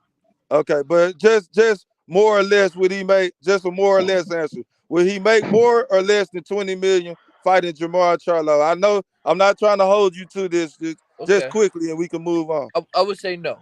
Okay, thank you. Now what's your question, sir? That was the question. I don't know what Jamel made for his last fight against Canelo or for the fight before he had with Canelo. You know what Okay, I'm saying? so What we they gonna got to do scratch with him Terrence out the Crawford list. though? Hey, so we gonna scratch him out the list because we know Terence Crawford won 20 million. David Benavidez, Joseph, what do you think about that fight? At 16, that's 168 though. Yeah, he tried to fight Canelo at 168. Don't say that. Come on. See, That's one. you condone cherry picking. Don't tell me you're a bud buddy that Yeah, condone cherry yeah, picking. He If would he make can that. fight, He hold would on, yeah. make that. hold But on, come on, where's Joseph, the hold fight on, at in that? What would he gain hold on. from that? Joseph, hold on. If he can fight Canelo, if he can call Canelo out at 168, he damn sure can call Benavidez out at 168. What's the difference? Tell me. Okay, great. I'm glad you asked. What's the difference? How many belts did Benavidez hold at 168? Oh man. So okay, so I thought that Terence Crawford was at the stage of his career where he was fighting for uh Legacy. uh a prize, which is money. So you're Yeah, gonna he said so money. so we're gonna scratch. Okay, So so he it's ain't fighting cool. for no Hey, legacy. Joseph, it's no wrong answer here. I just want to get a feel of what you believe. So we're gonna take out Benavidez. Let's see. Tim Zoo, what do you think about fighting Tim Zoo after the loss last night? When Tim Tszyu had the WBO, he wanted to fight him. Tim Tszyu don't have the WBO. Crawford scratched him off the record. Okay, so Crawford don't want to fight him. Okay, next. Keith Thurman, when he comes back, what do you think about that fight with Terence Crawford? Listen, I'm a big Keith Thurman fan. Crawford said, "Fuck Keith Thurman." Okay, next. Okay, so that's not it. Jenna Beck. What about Jenna Beck at 160? Ooh, 160. Let's see. Jenna Oh. Beck holds the what belt? He owns the WBO. Okay, He, that would be a he good our fight. favorite That'd belt. be a good Okay, fight. It's okay, not okay. worth Stop, 25 stop. million. It's not. I Okay, know where you're going. It's not worth 25 million though. okay. So we go scratch him out the list. Let's Okay, go with we got a not we got an OG on the panel that a resident here, Maceo Golden. He created this story about Chris Eubanks Jr. that was false, but we gonna go back to him since Bud don't have any options. What do you think about Chris Eubanks Jr. not worth versus Bud? 25 mil. Huh? Not worth 25 mil. Okay. Oh. Joshua Kelly, Ah, not worth 25 mil. Teofimo Lopez. Trash. Not worth 25 mil. Okay, so we go scratch Josh Taylor out the list because you said he too little. Virgil Yes. Ortiz. Virgil Ortiz. That'd be a big fight, but it's still not worth 25. 25 mil is a huge number, bro. Okay, so I got it, Joseph. This is the fight. Everybody else is off the table. We got a huge fight coming up this summer, and I think this is the perfect fight for Terence Crawford. Since Okay. he already got his hand casted and he's out technically retired already in the Hall of Fame, he can get the winner of Mike Tyson and Jake Paul. That'll give him his 25 million. Yeah. Yeah. Hey, why don't you ask another Bud Buddy about these fights, man? Yo, E Thriller, man, where you at, man? I know it's your birthday, but these niggas is bugging. Hey, David Hasselhoff can't save you, man. You got to drown tonight, baby. Man. Justin, you can Man, chime in on this he too, got man. he got This held a under, man. this is a free beating. This is a free beating tonight, so you he can. got man. He got held under. Man. Dang. He, So auto breaking up. the only Hey, player Justin, your that kind of audio, money. your audio, Justin, your Sound audio. like a What's going robot. on? Yeah, get back close to that Can y'all hear phone, my me? boy. Yeah. Can y'all hear me now? Yeah, you Yes, good? sir. Go Yes, All ahead. sir. right. All right. I was gonna say the only one I think that merits that kind of money is David Benavidez. And Mm-hmm. quite frankly, if Bud's willing to jump up and get Canelo at 168, then he should be willing to take all the smoke and take on Benavidez at 168. If he really wants that Canelo fight, that's the way to get it right there. Ooh, Whether Justin, you I think he's too like that. big or I like whatever, that, he Justin. needs to That get that smoke. Hey And let me tell Justin. you, I let me like tell you that, this. Justin. He knocked his brother out in the 11th round, whatever, say he's got a bum leg, whatever, it doesn't matter. He knocked his ass out in the 12th round of that fight. And that would be a story that would sell, is him going after that other brother. Because they talked shit back and forth a couple times. I know they did. And that would be a heated rivalry. And that is, out of all the fights you named there, possible fights, that is the only one that merits 20 million plus. And he hey, Okay. should hey, have hey, no balls Justin, with taking that. Justin. I love how Yeah. you glossed over Jose Benavidez's wooden leg. I love that. But go ahead. No, I acknowledge it. So wait, I while he's acknowledge it. throwing these Hey, hypotheses in, Justin. right? While he's throwing So, these Justin. Yeah. hypotheses in, right? Let me ask this question. All right, so boom, say they fight, Crawford wins. Do that sets him up with a fight with Canelo? Nope. Canelo will duck that shit. Okay. He So ducking Justin, Benavidez. I was So gonna whoever ask you whooped Benavidez, he ducking that shit too. Thank you. Thank you. That's how I look at it. He So just definitely gonna duck if So what's the point of fighting David Benavidez first? the money. Now I can see Crawford fighting Canelo. I I think lean let me more to answer that Crawford. question. Can I That answer that question for you? Hold on. Let me finish that. Okay. I see him finishing Crawford beating Canelo, and then Crawford will be the type to fight Benavidez next, and that generates more than this 25 million. Okay, You're right. let me answer your question, boss. The reason why he needs to fight Benavidez first is because of Canelo's words saying that first he's too little. I won't get any credit for beating him. So if he moves up and beats Benavidez, he can't say Canelo can't say that anymore. The fans are gonna say, "Hey man, this dude just beat the Mexican monster. You'll get full credit if you beat this dude." What you got to say to that? Full credit for beating that dude. Okay, cool. But like bro just agreed with me on, he wouldn't get no credit. He wouldn't get the fight with Canelo. no, and that's where I think you guys like you say that he's going to get that fight against Canelo. Canelo, I think, would probably most likely try to avoid that fight. But here's the deal: if he goes off and knocks Benavidez, who is currently the interim WBC world champion, according to Uh-huh. Box.live, WBC world super middleweight champion Canelo Alvarez, but he has an interim belt.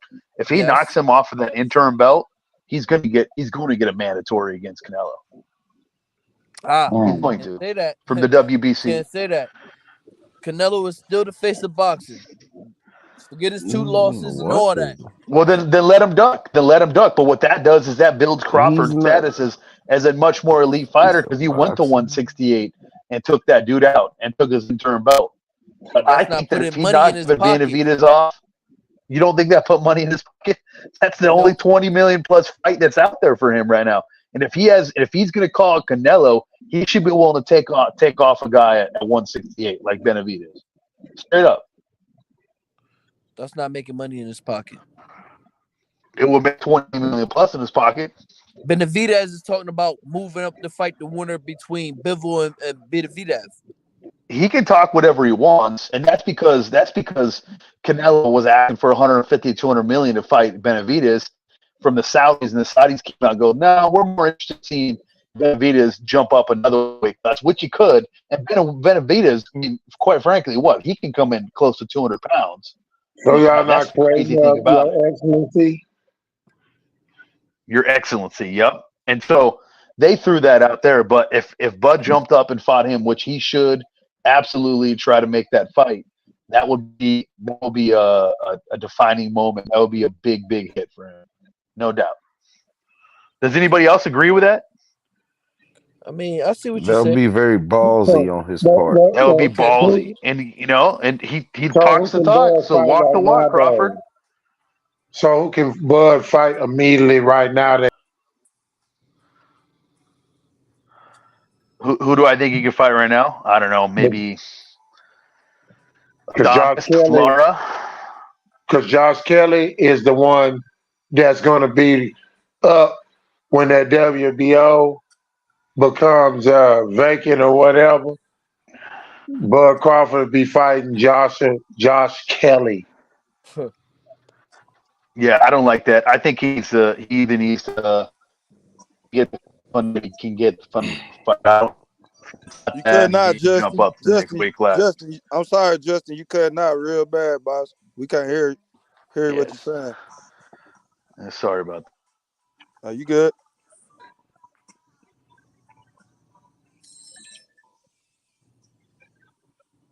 Go ahead, Repeat that fella. last Can y'all thing. hear me now? Yeah, go ahead. Yep. Hey All right. Justin. I said if he doesn't have an option at 154, he needs to go to 160. Wow. That's it, or 168. That's Hey Justin, that's what I was gonna ask you, big dog. You were saying he had a lot of options as far as like who he can match up with. So outside of Benavidez and just wipe the money away, what's a good fight that you would pay for to watch him in? Because I'm a I Bud would I fan.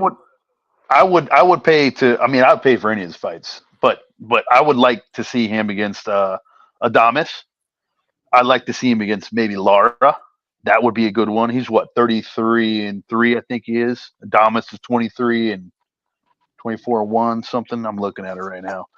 I would say one of those two. I don't think he's going to fight Jamal, but he needs to go up to 160. If he can't get a fight at 154, he needs just to go up to 160. He's got to fight a champion because his goal is to get Yes. another. It's to put him at a legendary status in another division and a world champion in another division. Whether he's going to get the undisputed shot, that's kind of a long term thing, which he doesn't have very many years. But he needs to get his next fight needs to be for a belt. That's the bottom line. So You know, so when you you know the say two, you know the two when people you you say he just got a named. lot of You know options. both of those are not big money fights. The two people that you just named. You know that, right? Yeah, And then I not don't know if only those are that, $20 million fights. I don't know if they are. I'd probably say that no, they aren't. and that Could don't you make him even have a say lot they're of options Hey, when you hey, $15 say he hey, million got a So lot we hey, of got to dollars? Martin, options. scratch hey, those fellas, off the Martin list Luther too. King. Hey, hold on, time out, fellas.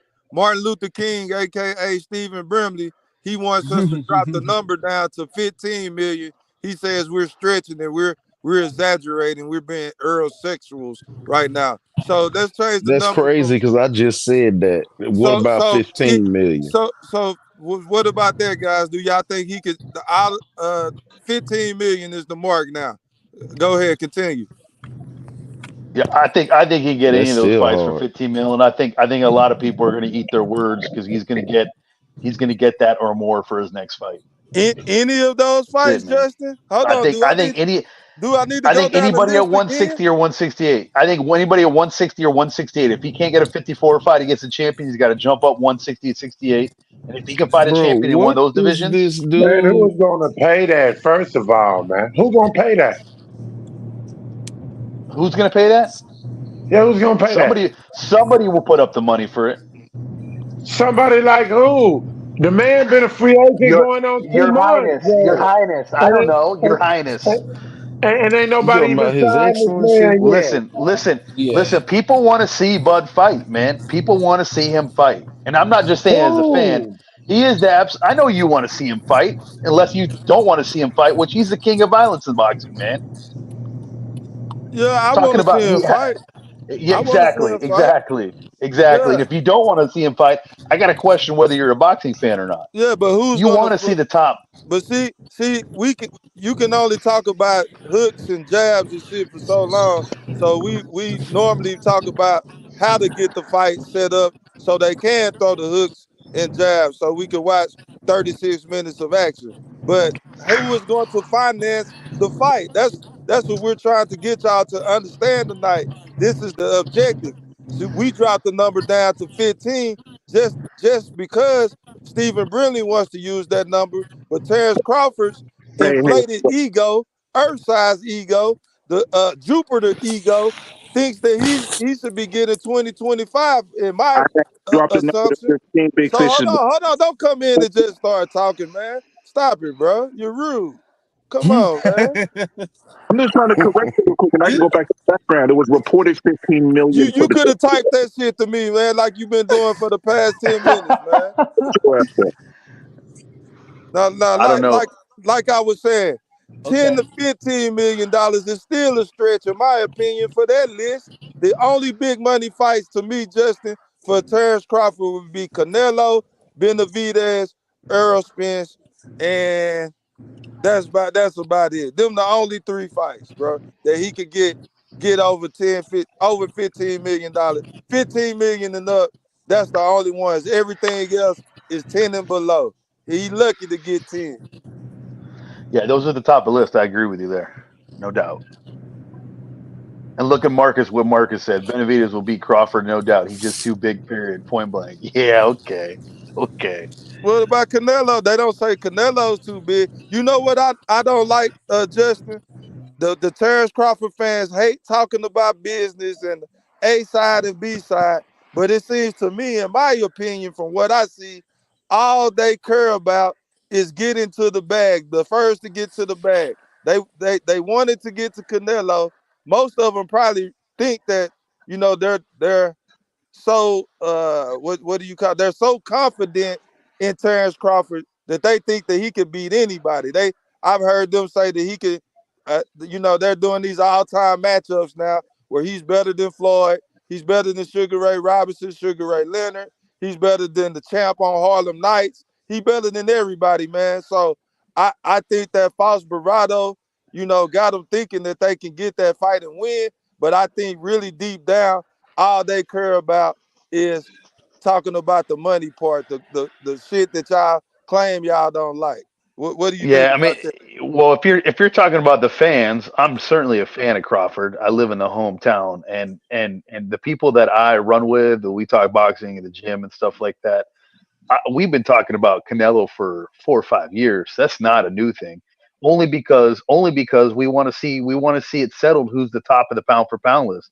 And we know that Bud cuts a little bit to get down to 147, but he can easily put on weight, and his power has went up with him in his weight. He hasn't lost any foot movement, any movement at all. He still has power on both sides. So I've been saying this for years that I would love to see. That's an intriguing matchup for me, but it's not the money for me as far as a Bud fan. I want to see. I think Bud's the best out there right now in all divisions. And I think I want to see him fight the top cream of the crop. I want to see him have a challenge for the next match. I was hoping that would be Spence, even though my gut told me that he was going to get washed like he did. I was hoping that would be Spence, but I want to see him against somebody who's actually going to give him a challenge. That's what I want. I want Yeah, to see the me. best fight the best, Yeah, regardless of money. But I understand boxing's boxing and it's a business and it's a fire sale every time, like Dana White said, going out of business Mm. sells. So it's business. So I mean, if it can't happen, it can't happen. But as a Bud fan, I want to see him challenged. That's what I want to see. So if he's got to go up to 168 for that, then so be it. 160, then so be it. But I don't want him to take any fight unless it's for a belt. Straight up. Oh wow, I ain't gonna lie. That's the first time I done heard that from a Bud fan. Really? Damn. Hell yeah, because Well, I'm usually a they Bud be fan and having. I'm a boxing fan, so like I want to see him challenge, man. Like like we could predict all these fights, man. Like I was telling some the other day on a podcast, like I was sitting next to this Mm. agent at one of his matches. It was against Jeff Horn, and the dude pulled out 50,000 in bets, and Crawford was the heavy favorite. And this dude put 50,000 on Crawford and said, "When Crawford fights, it's a sure thing. Nobody's going to wash everybody." And it's happened since Jeff Horn, right? Even down to Errol Spence. So like I'm a Bud fan, and I want to see him challenge. And if he needs to go up to a different weight class to do it, then so be it. Because I want to see him, really buckle down. And I think that that he's got the skills to pay the bills if he go up to the next weight class. I really feel like he does. He has an awesome strength and conditioning team over there. Like So he's let me ask you this he's question. it, man. So, Yeah. so let me ask you this question. So do you think if that's the case, if some of these fights are not realistic with this 10, 15 million mark, should Bud uh, be start becoming more realistic as far as his financial demands and take these fights, or what are you I mean, gonna if do? if you're asking me, and he's trying to get after legacy, yeah, I think he should. But I'm not in his position. He's made plenty of money where he doesn't have to do anything, and he's probably invested his money very well. So he could retire right now, and I think his legacy is cemented. Although, the casual observer is going to question his record and who he fought in the past. But he passes the eye Mm, test on all levels. So I mean, should he take a pay cut? If he wants to get legacy fight and that's what he has to do, then that's what he has to do. I think he should do it. But at the same time, I don't think he's going to, and I think he's going to hold out, and I think somebody's going to put up the money, a big money for seeing him fight, because I think that he is a very exciting fighter. I said the other day when he knocked out Benavidez, he had 2.8 million people watching him that fight. So like people know who Bud Crawford is. I went to Texas. I was in Lubbock, Texas. Said I'm from Omaha, and we were talking boxing. Oh yeah, Bud Crawford. You ever seen him? Like people know who he is. Even Mhm. casuals know who he is. You know what I mean? The regular observer as of this point in time, because of that Spence fight. Uh, He's not at the Canelo level where he's got a big, the big Hispanic following and stuff like that. But he just needs to be challenged, man. He needs to be challenged. I think we need to see him have to bite down against somebody big and really showcase his skills. And I just don't know who it's going to be, man. David Benavidez is probably the most obvious choice for that, but I don't know. See, I just want to see Justin, the dude fight, man. how, I just want to see him Justin, fight. Justin, Yeah. see, I'm glad that's all we've ever wanted. We want to see him challenge. And like you said, we thought Errol Spence was going to be that challenge, but he was compromised that night, so we didn't get to see He what we was thought we was going to compromised that see. night. So, so, Yeah, he was so compromised. Yeah. you talk about the casual fan base will be the only one to question Bud's resume once he goes into the Hall of Fame. But I beg to differ, and this can be proven by one question. I'm gonna give you a multiple choice question real quick, and then we'll go from there. Choice A is 0, and choice B is 1. So those are your two choices, Justin. How many times have you watched a Julius and Dongo fight that didn't involve Terence Crawford? 2. I mean, you got to give me another answer. I saw him fight after Terence Crawford, so 2. So you've seen him yeah. fight I've seen 2 once fights. The one in Lincoln outside against of. Crawford, and I've seen him fight after that. So that's 1. I said not Outside of involving Terence Crawford. Yep. Crawford. Yep. Yeah. Then it'd be 1. Yep. You got it. Okay, yeah. So I figured that. Okay, 2. The so one that before and the one so after. that's what I'm saying. No, you said 1 before and 1 after. No, one before and one after. You Yes, me. Joseph. Okay, so 2. But I wasn't talking to you. Oh, Excuse me, okay. sir. I My was fault. asking Justin. But My fault. so you're. I would give you What's 3 choices. So twice. So my point is that nobody knows these guys on this resume.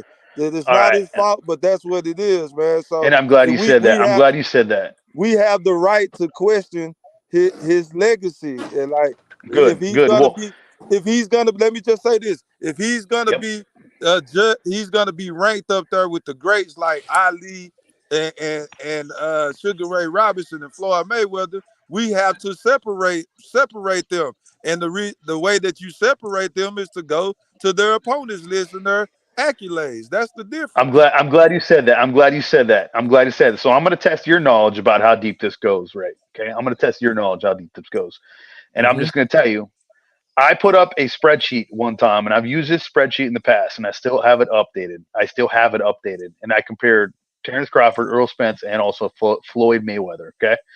And if you guys want to see the spreadsheet, I can absolutely give it to you. Okay. But here's what I did. Here's what I ran at Terence Crawford. When these dudes pull out, when the bookies go to make these fights, the bookies are crunching stats all day long. They're crunching stats. They're looking at stats about how they go against right-handers or left-handers, stats of fighting in Vegas, stats of fighting here. They're all about stats, and that's how they come up with the scores or the odds for these fights, right? So I can talk about stats. And when I ran the stats, Bud Crawford, 18 championship fights he's had, 16 KOs or TKOs. But here's the thing. Here's the thing that I think sticks out the most in all those fights. His opponents came into the fight with a combined winning percentage of 94%.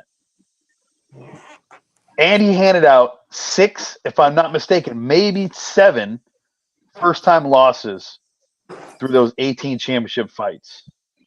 And that's what sticks out for me. The person who some people are going to say, he ain't fought nobody, and they solely base that off of these guys don't have a name. Not everybody has a name. You go down the PBC rank and look at their pay and look at how much they're drawing and how they're selling crowds. They might not have the numbers. That doesn't discredit anything about how good of a boxer they are, about their winning percentages, right? So that's what I look at when I'm looking at a resume.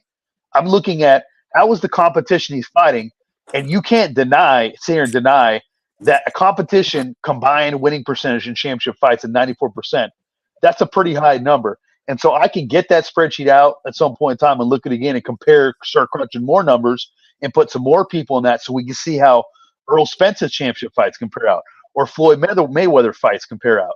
And then look at what he did with those fights, knocking I, everybody out, 16 out of 18. And that's what I look at when I look at records. I don't look at do people know him, because at the end of the day, it doesn't matter to me if you sell pay-per-views or if people know you. I'm looking at what you've done and your accomplishments. And almost everybody on that list was a belt holder or had previously held a championship belt. That's what That's I look at. hey, So Justin, yeah, go hey, ahead. have you ever played pickup basketball before? Every day with my kids, every day I play Okay, pickup so basketball. when you go to a gym and you kind of scout the talent, you sat there and watched a couple of games, and you got to pick some players to play that you want to run with you. You don't put all these fucking stats in and calculate what they done did. You just look at him like, man, he look like he can play. He look like he can't. So I don't have time to, I wish I did to, you know, enter all these numbers and crunch these numbers and look at these stats. But I can look at a person and tell, hey, this guy is on that level of Terence Crawford or he's not. So everybody that Terence Crawford has been in the ring with, he has not been on this level. So your argument is that Terence Crawford is an all-time great. That's why it looks like that. Okay, I get Well, it. So it's just unfortunate for Terence Crawford that he hasn't been tested yet. So, but one thing I do know is as far as going back to basketball, analytics ruined the game of basketball by doing all these bullshit ass numbers. And also, when you talk about a champion, you could just throw a title on anybody. Look at last night. Rolly Romero was a damn champion. So that's all I'm Oh, saying, man. If you really analyze those numbers that you crunch, did those numbers include like how did that person get that belt? Was it a vacant title? Was it given? Was it emailed to him? Like it like contacts matter and all that, Justin. I went to a little college called Peru State. I know you know that place. I do. I Yeah. took a I Yeah. took a statistics class there, and I know Yeah. that statistics can be manipulated to make them look like however you want it if you're smart enough, Justin. And I can tell that you're a very smart guy. So that's why you're trying to throw that out there on me, to trip me up. But I respect your list and I respect stats, but they can be manipulated, sir. Yeah. Understood they can be manipulated, and I haven't gotten. So I only marked down if they had a championship belt or if they're a current champion. That's where my list shook out, right? And so I could in fact go deeper into that to try to look at it more. But at the end of the day, the most observers are not even going to go that far. We're trying to decide if if that list of people that he's on his resume is worthwhile or not. And I'm here to say that really that's the only way you can determine if to go deep at what the competition looks like to determine if that's a good resume or not. Not just solely based off what you said, which is I don't even know their names. Like I don't people don't know who they are. And Yeah, that's the rub for me is when people go, I don't even know who they are. Well, there's a lot of boxers out there in the top 5 of each division that people, the average person, doesn't know who they are.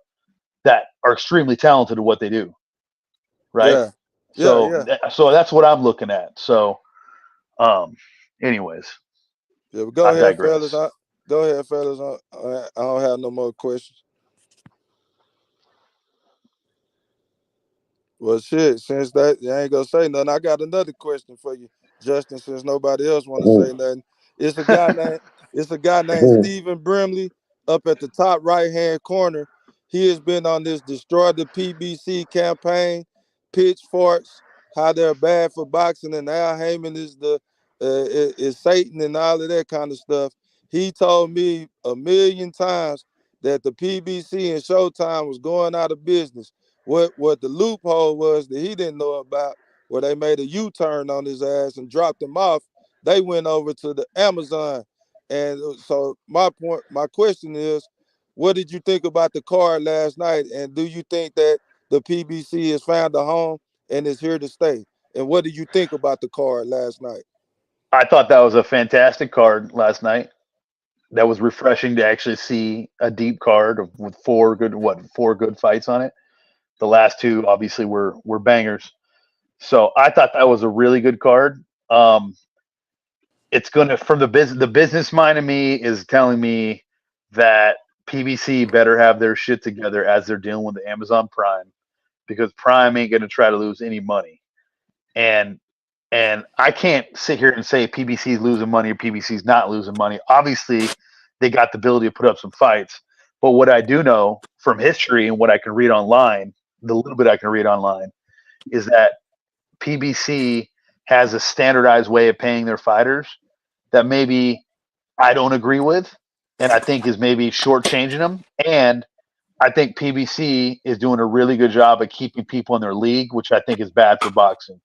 This whole league mentality is a very bad thing for boxing, and I think that's why we don't oftentimes see the best fight the best. And I'm also an MMA fan, and they got great matchmakers at the UFC, and the best usually fight the best. Even on their free nights, their fight nights, like they're matching the best up with the best for people to get up the ranking. So I think PBC really is the way they're doing it. I think is bad for boxing, Mm-hmm. and that's just my opinion about that. Whether it's right or wrong, I don't know. I don't know if they're going out of business or not, or if they didn't have money or not. But I just do know that Amazon Prime ain't gonna mess around. Amazon ain't gonna mess around with PBC. They got to make money, or they're gonna be gone. Like they're gonna be off that platform. Which switching gears, which is why I thought in my mind. And I know you guys are gonna laugh at this, man. So I know I'm throwing this out there, and feel free, man. You guys are all gonna laugh at this, which I thought, because I got a technology background too, and I thought the BLK Prime, with their distribution that they have, like some people don't know this. BLK Prime has the app that you can get on Roku's. Well, there's 100 million Roku's TVs out there in the United States, and then you got the international market like that. I think the key going forward is going to be how they get distribution, and obviously PBC did a right move, but with coupling with Amazon Prime, because they have an easy way for people to pull this up on their TV and click one button and buy a damn pay-per-view, right? Without, obviously you got to probably have a Prime membership, or maybe you don't for the pay-per-view stuff. But I mean, we have a Prime membership, but distribution is king. And so whoever is going to be able to distribute these fights, I think it kind of opens the landscape for other players to maybe get in this game and hopefully get these bigger fights where they don't have to pay the big networks, the money to make this happen. So I don't like PBC though, man. Honestly, I don't like PBC. I think they've been, only because the Bud fan of me speaking from experience, that they really did hit dirty. Yeah, I hate the PBC too. If I was a Terence Crawford fan, I ain't gonna lie. Well, Yeah. Yeah, I would say sound like the Bud fan of you, man. let me clarify something real quick, since my name is being spoken on. The reason why I was upset with PBC is because there was a blatant robbery of Sugar Barroso in regards to the Rolly fight. I felt like they blatantly took the title from somebody who was well deserving, stopped the fight. Now, all the promotional companies are guilty of that, and I won the top rank for one of the things that they did recently. So this was my vitriol about PBC, but the one thing that I've always clarified in regards to PBC is that I feel like a lot of things they have done is not that beneficial on the same things that you said, in the terms of the competitive side of the sport. I didn't say, oh, I want to see PBC fan. I would like them to see them do well, but do well. Brim, your audio is choppy, Brim. I'm sorry to stop you. You cooking, bro, but you kind of choppy, man. We Choppy can't now? really. We want to hear your point. Am I choppy now? Nah, you better not. Go ahead. Too close to the microphone. Sorry about that. What I want to see from them is to actually put together the best fights, because the card last night, I Damn, was he was cooking too. thoroughly impressed with speed and the efficiency of how the cars move. They got to the main event at 11 o'clock. I can truly appreciate that. But I'm sick of Top Rank giving us the main event at 12:55 in the morning. So the fact that they moved the card along like that, it was phenomenal. And I think the card was an excellent card. The show was great. I enjoyed the show. But that does, so I can give them credit and criticize them at the same time. I can be able to, look at it objectively, not subjectively. It's just what I get tired of all the promotional companies doing this, where the best fight that's in front of us, they do everything not to make it, do a lot of smoke and mirrors, and elongated, over marinated to try to get as much money out of the fans they possibly can. They squeeze Where you blood go? out of the stone. Yeah, they absolutely do. Can I add on top of that something about the PBC that I just thought of? Sure. And I know you guys are gonna cook me for this. I know you're gonna cook me for this. And I know you don't like conspiracy theories, but it's just my opinion. My opinion is I'm not even quite positive if Al Heyman exists, and I think Floyd Mayweather may be pulling more strings in the PBC than people think. I think he is the financer of the PBC for a lot of reasons, and I'm not even sure. So there's this theory that been going around that the reason the PBC has been stonewalling Crawford so much is because they're trying to protect Floyd's legacy as the best top fighter, one of arguably the best fighter ever. And at Oh the end of the man, day, I never that is seen I good. never seen Al Heyman at one of the fights. Has anybody seen Al Heyman outside of a picture? The last time people saw Al Heyman at a fight was in 2015. Oh no, 2000 when Paul Williams got knocked out by Martinez. He was at that fight. That was one of the last fights that he was physically at. But it's not a conspiracy theory in regards to Floyd Mayweather's activity in PBC. He has clearly let it be known that Al and I are one. We work in unison. I believe a lot of the matchmaking, Floyd Mayweather is directly Cage. involved in a lot of it because he has clearly stated that if you were with me, you are with me. He stated the fight wasn't going to happen in 2022 before Terence Crawford even took it out of me him fight. If he is correct on. He also said after the fight was over, we didn't want to make the fight in the first place. But people ignore that because it does not conveniently fit in that little bubble of Terence Crawford's bad business or he should do this, he should do this. People, another thing is people are screaming for him to sign with PBC, but do you understand that almost every PBC fighter doesn't even own an intellectual right? So is he supposed to just take the 360 still? Do this music thing like this 360? I mean, come on, guys. This is ridiculous. I wonder why. I wonder why y'all fan base always have the conspiracy theories all the time. But that's not a conspiracy theory for Floyd Mayweather. That's not a conspiracy theory. Floyd Mayweather. No. I'm talking about. I'm talking about just in general. All the conspiracy theories always come from this side of town all the time, man. I just wonder why. Agree with you a little bit, Q, but I think y'all whole position in the narrative that y'all utilize to benefit the fighters that y'all benefit is pretty much a conspiracy theory in its own right. But like you got Golden, he's conspiracy gold. Everything is a conspiracy for him, you know. So WCS conspiracy theory from him too. He said when it came to Anthony Joshua, Otto Warling and Nagano were fixed fights. So you might have a point there, Q. You might have a point. The Bud Buddy fraction might have some conspiracy, but when you've been burnt up the way that they've been burnt up dealing with PBC, I mean, you gonna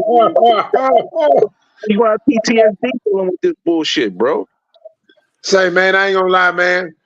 You know, cause really, truthfully, after July 29th, Bud should be at a level that I know since July 29th, I've been hearing the parade that everybody's been on since July 29th, man. But unfortunately, it's still Bud still in the same position that he was before, man. But hold up, Far as with the position big He's the fight. boogeyman. Why wouldn't he be? how PBC is conducting himself business wise. It does not mean that Terence Crawford's the magnitude of his level and popularity has not increased because it's hard to gauge that when he has not had another fight since then. And a lot of people keep on saying Errol Spence is worth more. I think that's a partly cap because if Fundora and Spence does fight, yeah, they'll fill up Texas Stadium to a certain degree. They might get 35,000 in the building. They're not going. They didn't fill it up for Mikey. They're definitely not going to fill it up for Fundora because Mikey had a much bigger backing, a much bigger fan base than Fundora does. And pay per Way view. bigger. Yep. Hey, I got a question, Bramley. So why does the team Fundora and team Tszyu they both feel like Errol Spence is the money man? So how are they getting it wrong? I can see you. Hold on. I can see you talking about the fans don't know what they talking about, but the business is pointing all directions towards Spence over Crawford. So how do you explain that? I can explain that for him. Can I get that one? Yeah, go ahead. Then All right. This is the reason why. Who would you rather fight? Spence or Crawford?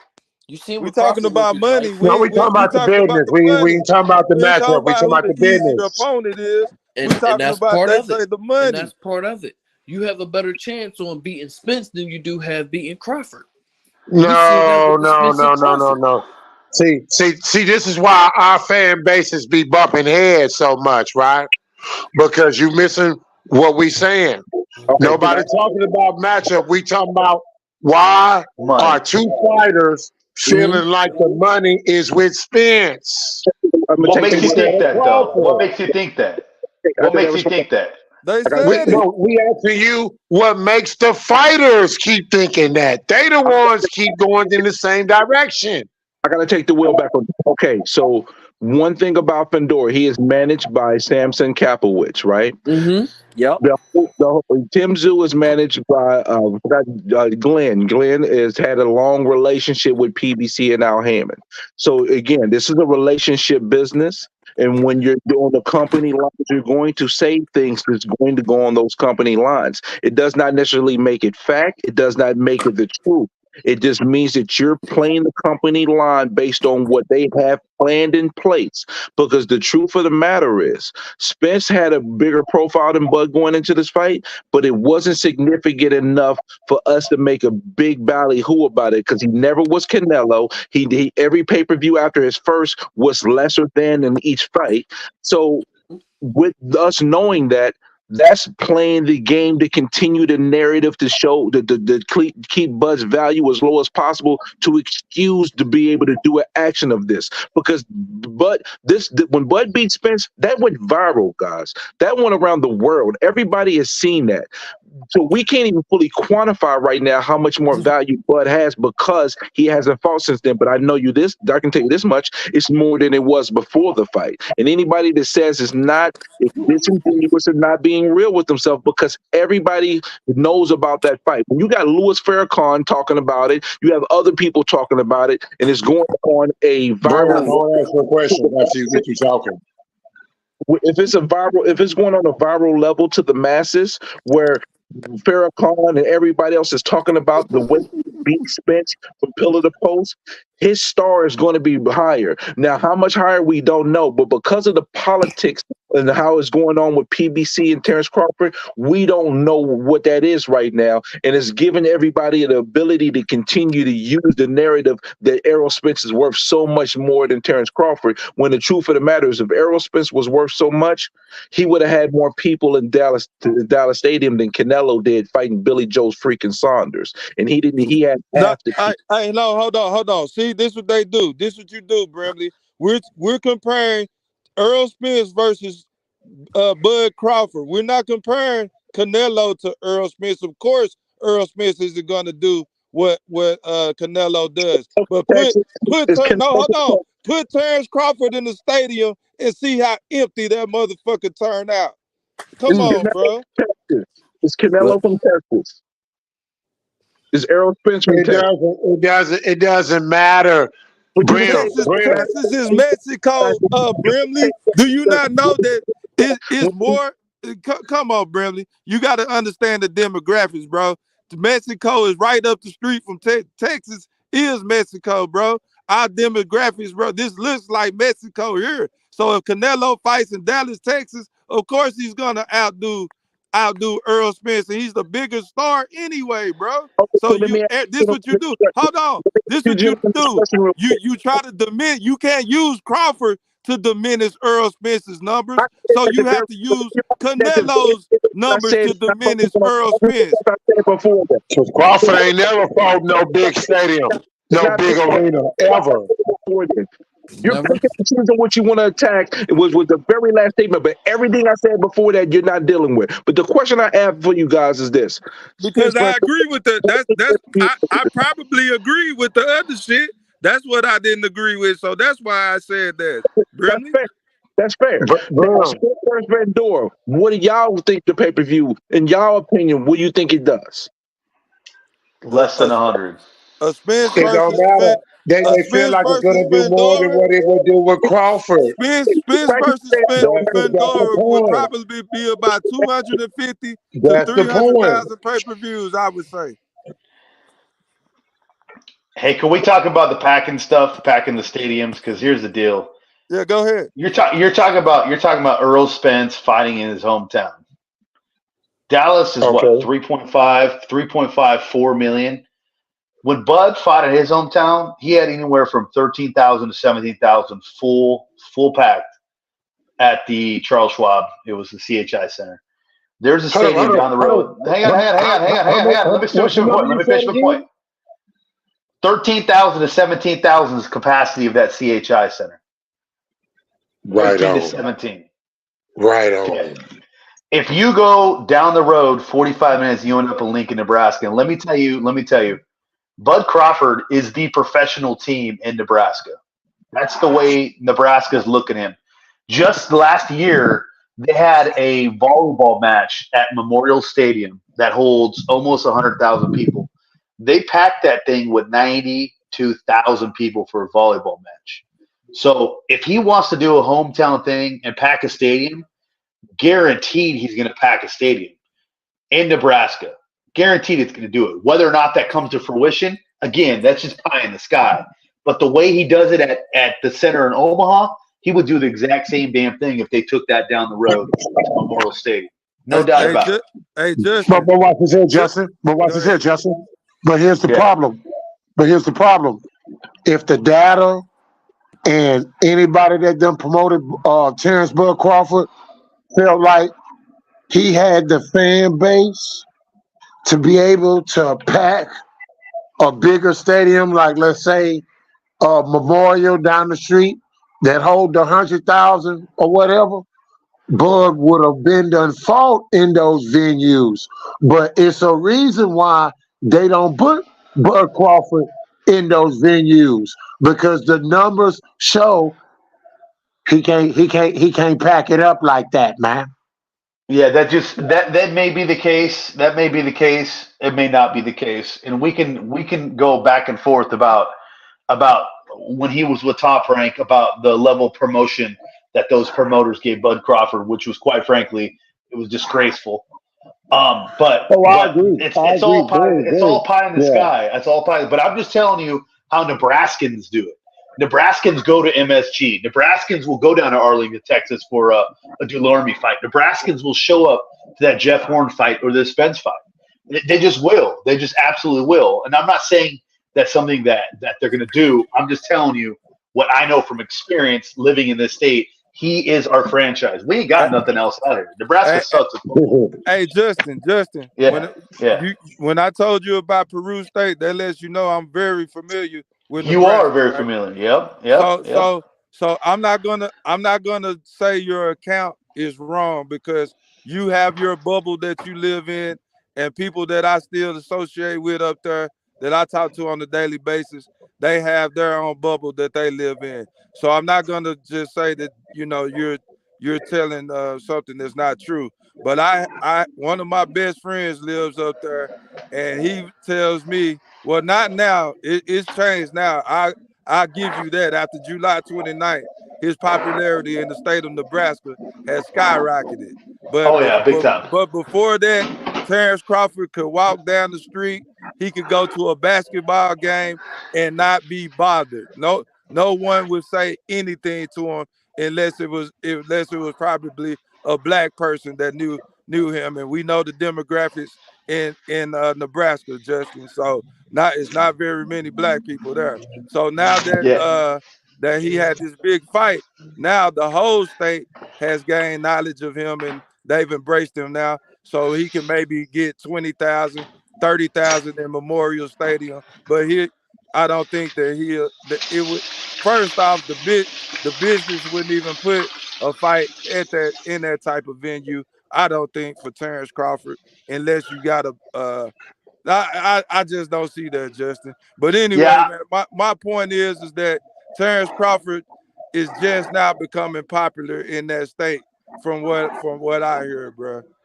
Yeah, I mean, in my opinion, he was popular before them, but certainly that Spence fight really skyrocketed his stock in the state.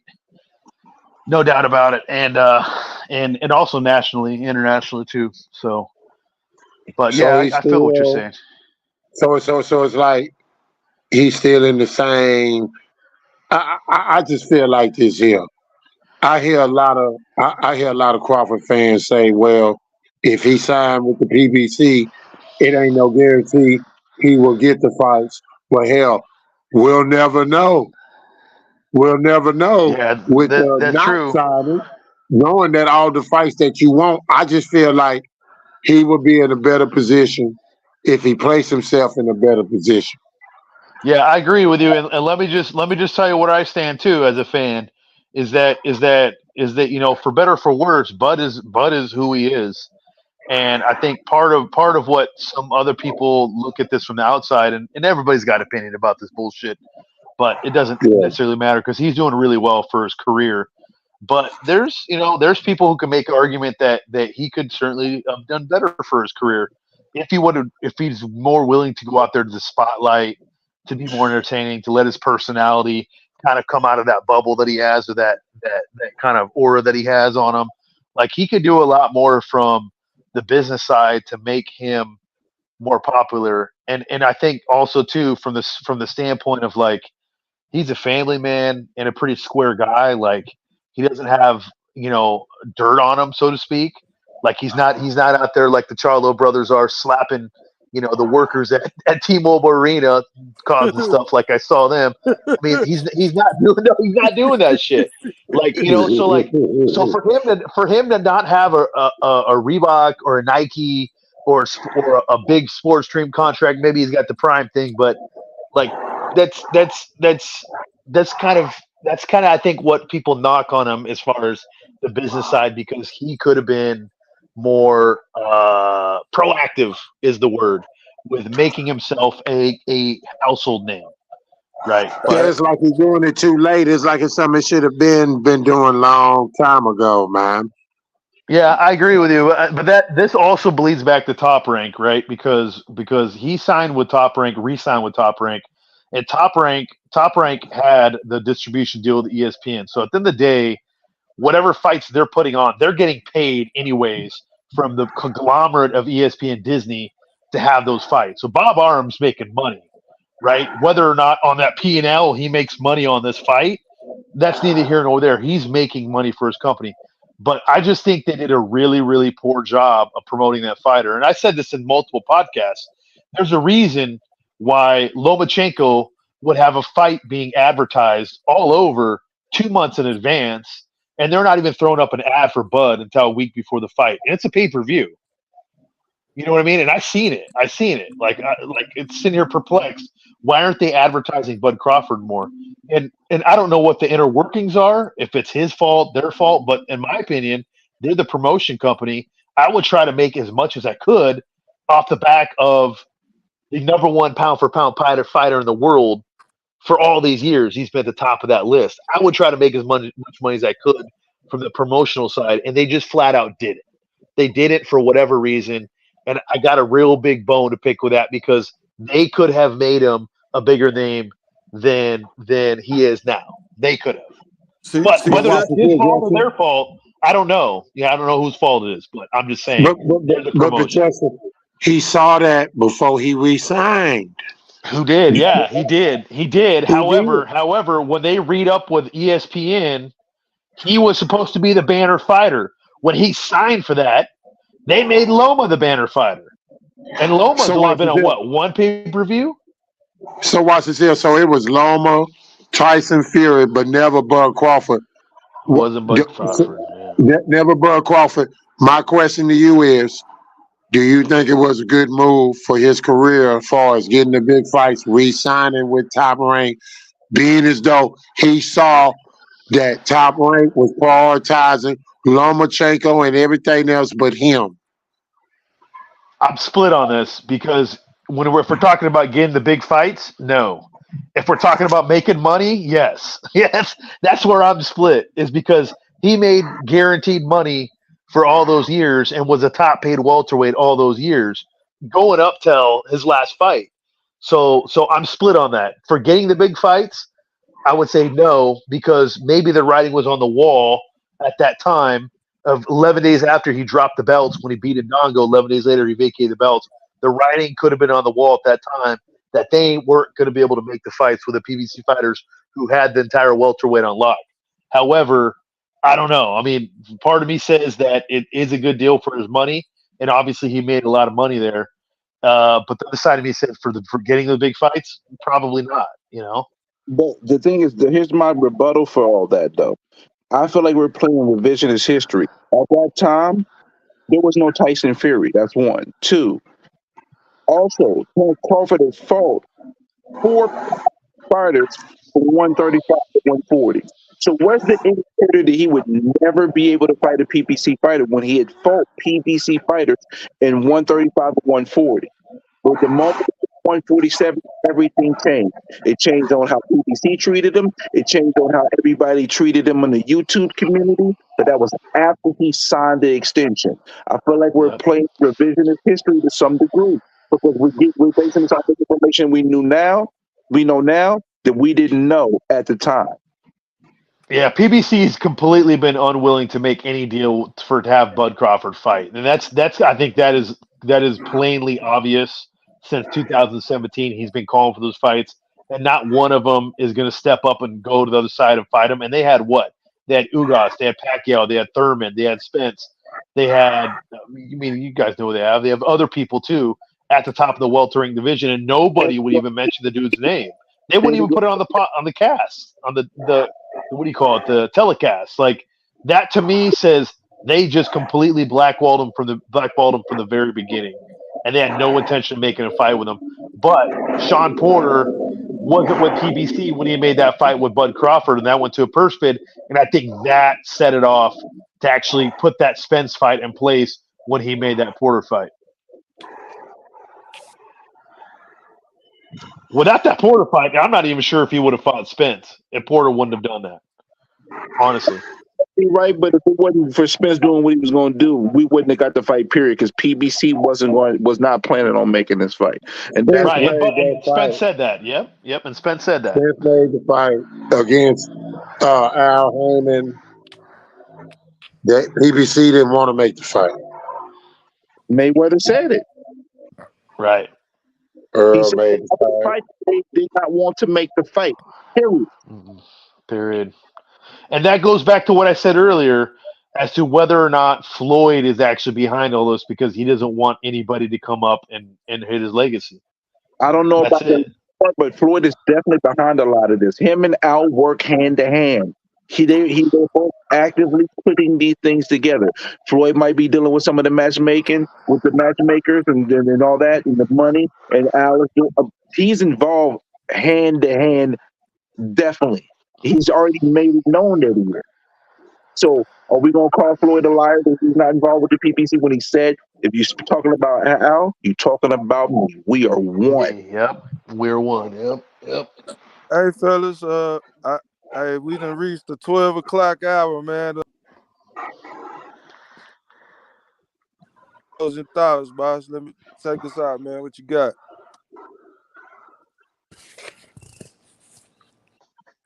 Bramley, Yes, sir. can you give me your closing thoughts, please, Oh, sir? yeah. I appreciate the the right brother, rock it out. Y'all get a chance to gloat a little bit about the potential of Errol Spence jumping the line to get a fight. But don't get too excited, y'all, because Spence might get sparked out no matter who he fights. Time will tell. We'll see what it be. I'm for the sport of boxing, not for the clown show. Appreciate you. Good night. Is that Stephen Sir, yes, Grimley? sir. We appreciate you, man, for pulling up on the Wright Brothers Takeover, man. Yeah, have a good one, boss. Hey, Joseph Waters, man, give me your closing thoughts, man.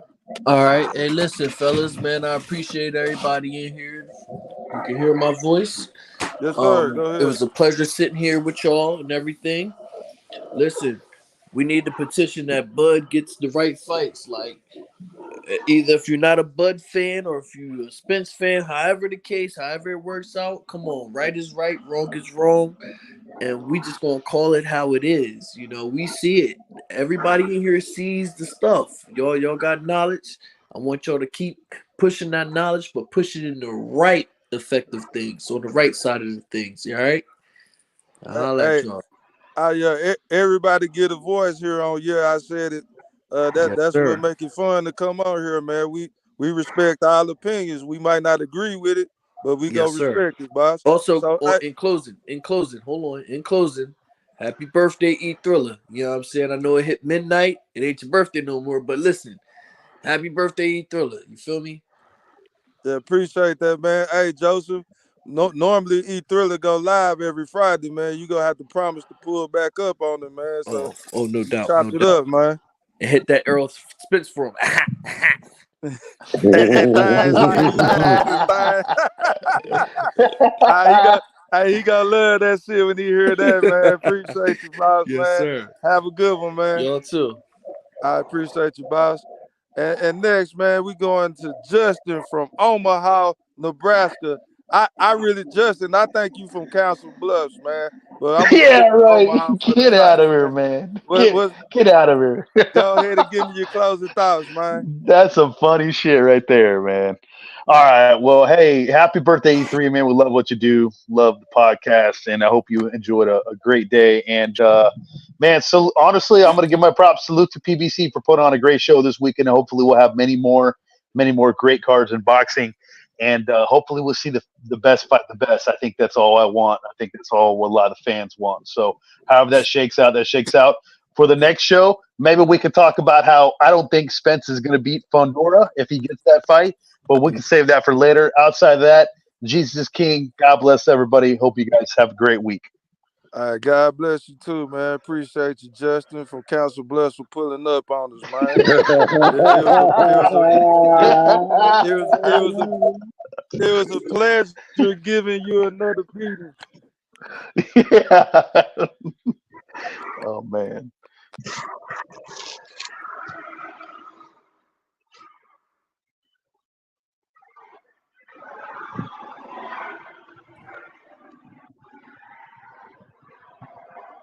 Al Money, are you there? I'm here, All right, big I fish, guess Al man. Money go. Oh, Big go fish. ahead, Al Money. Yes, sir. I'm still. I appreciate y'all letting me on, man. Great show as always, man. Uh, Justin, man, it's my first time on here with you, man. It was nice meeting you, man. You're a cool dude, bro. And of course I'll catch y'all on the next one, man. I appreciate the Appreciate that. love, Al Salute. Money. Hey, Al Money, it's always a pleasure talking sports with you, man. Hey, you the easiest Like person to come to an likewise, big understanding fish. with. All these other Neanderthals, man, it's hard to deal with them, man. But man, we Yeah, got a rapport, bro. I appreciate you, man. Much already. love, boss. I'll catch y'all on the next one, bro. I appreciate you, man. And last but not least, my motherfucking right brother, Mr. Q. Take us home, boss. Oh man, we had a good one, man. We let the people go, get out their frustrations or whatever, man. You know, it was all right, man. Yes, sir, man. You got anything else? Oh no, man, that's it, man. I just hope that Man, we- Q. Yeah. Hey, Q. What's up with that? But hey, the list is. We've been waiting to put this list out for a minute, Q. We got some new people that's going on there this time. I'm sure, man. When can you let the people know? When can we expect that list to come out, man? oh man, we gonna have it out this week. Okay, that's a bet. All right, Mr. Q, man, I appreciate you for rocking with me tonight, man. We was like Jordan and Kobe tonight, man. I appreciate you, boss. But man, hey, I appreciate everybody in the Wolf Pack for rocking with us tonight, man. We really, really appreciate that, man. I'm pretty sure Goat Thriller will listen to this playback as soon as he can. I just want to give a shout out to him again. Wish him a happy birthday, man. Give him his flowers. We appreciate what you do for the sport of boxing, E Thriller.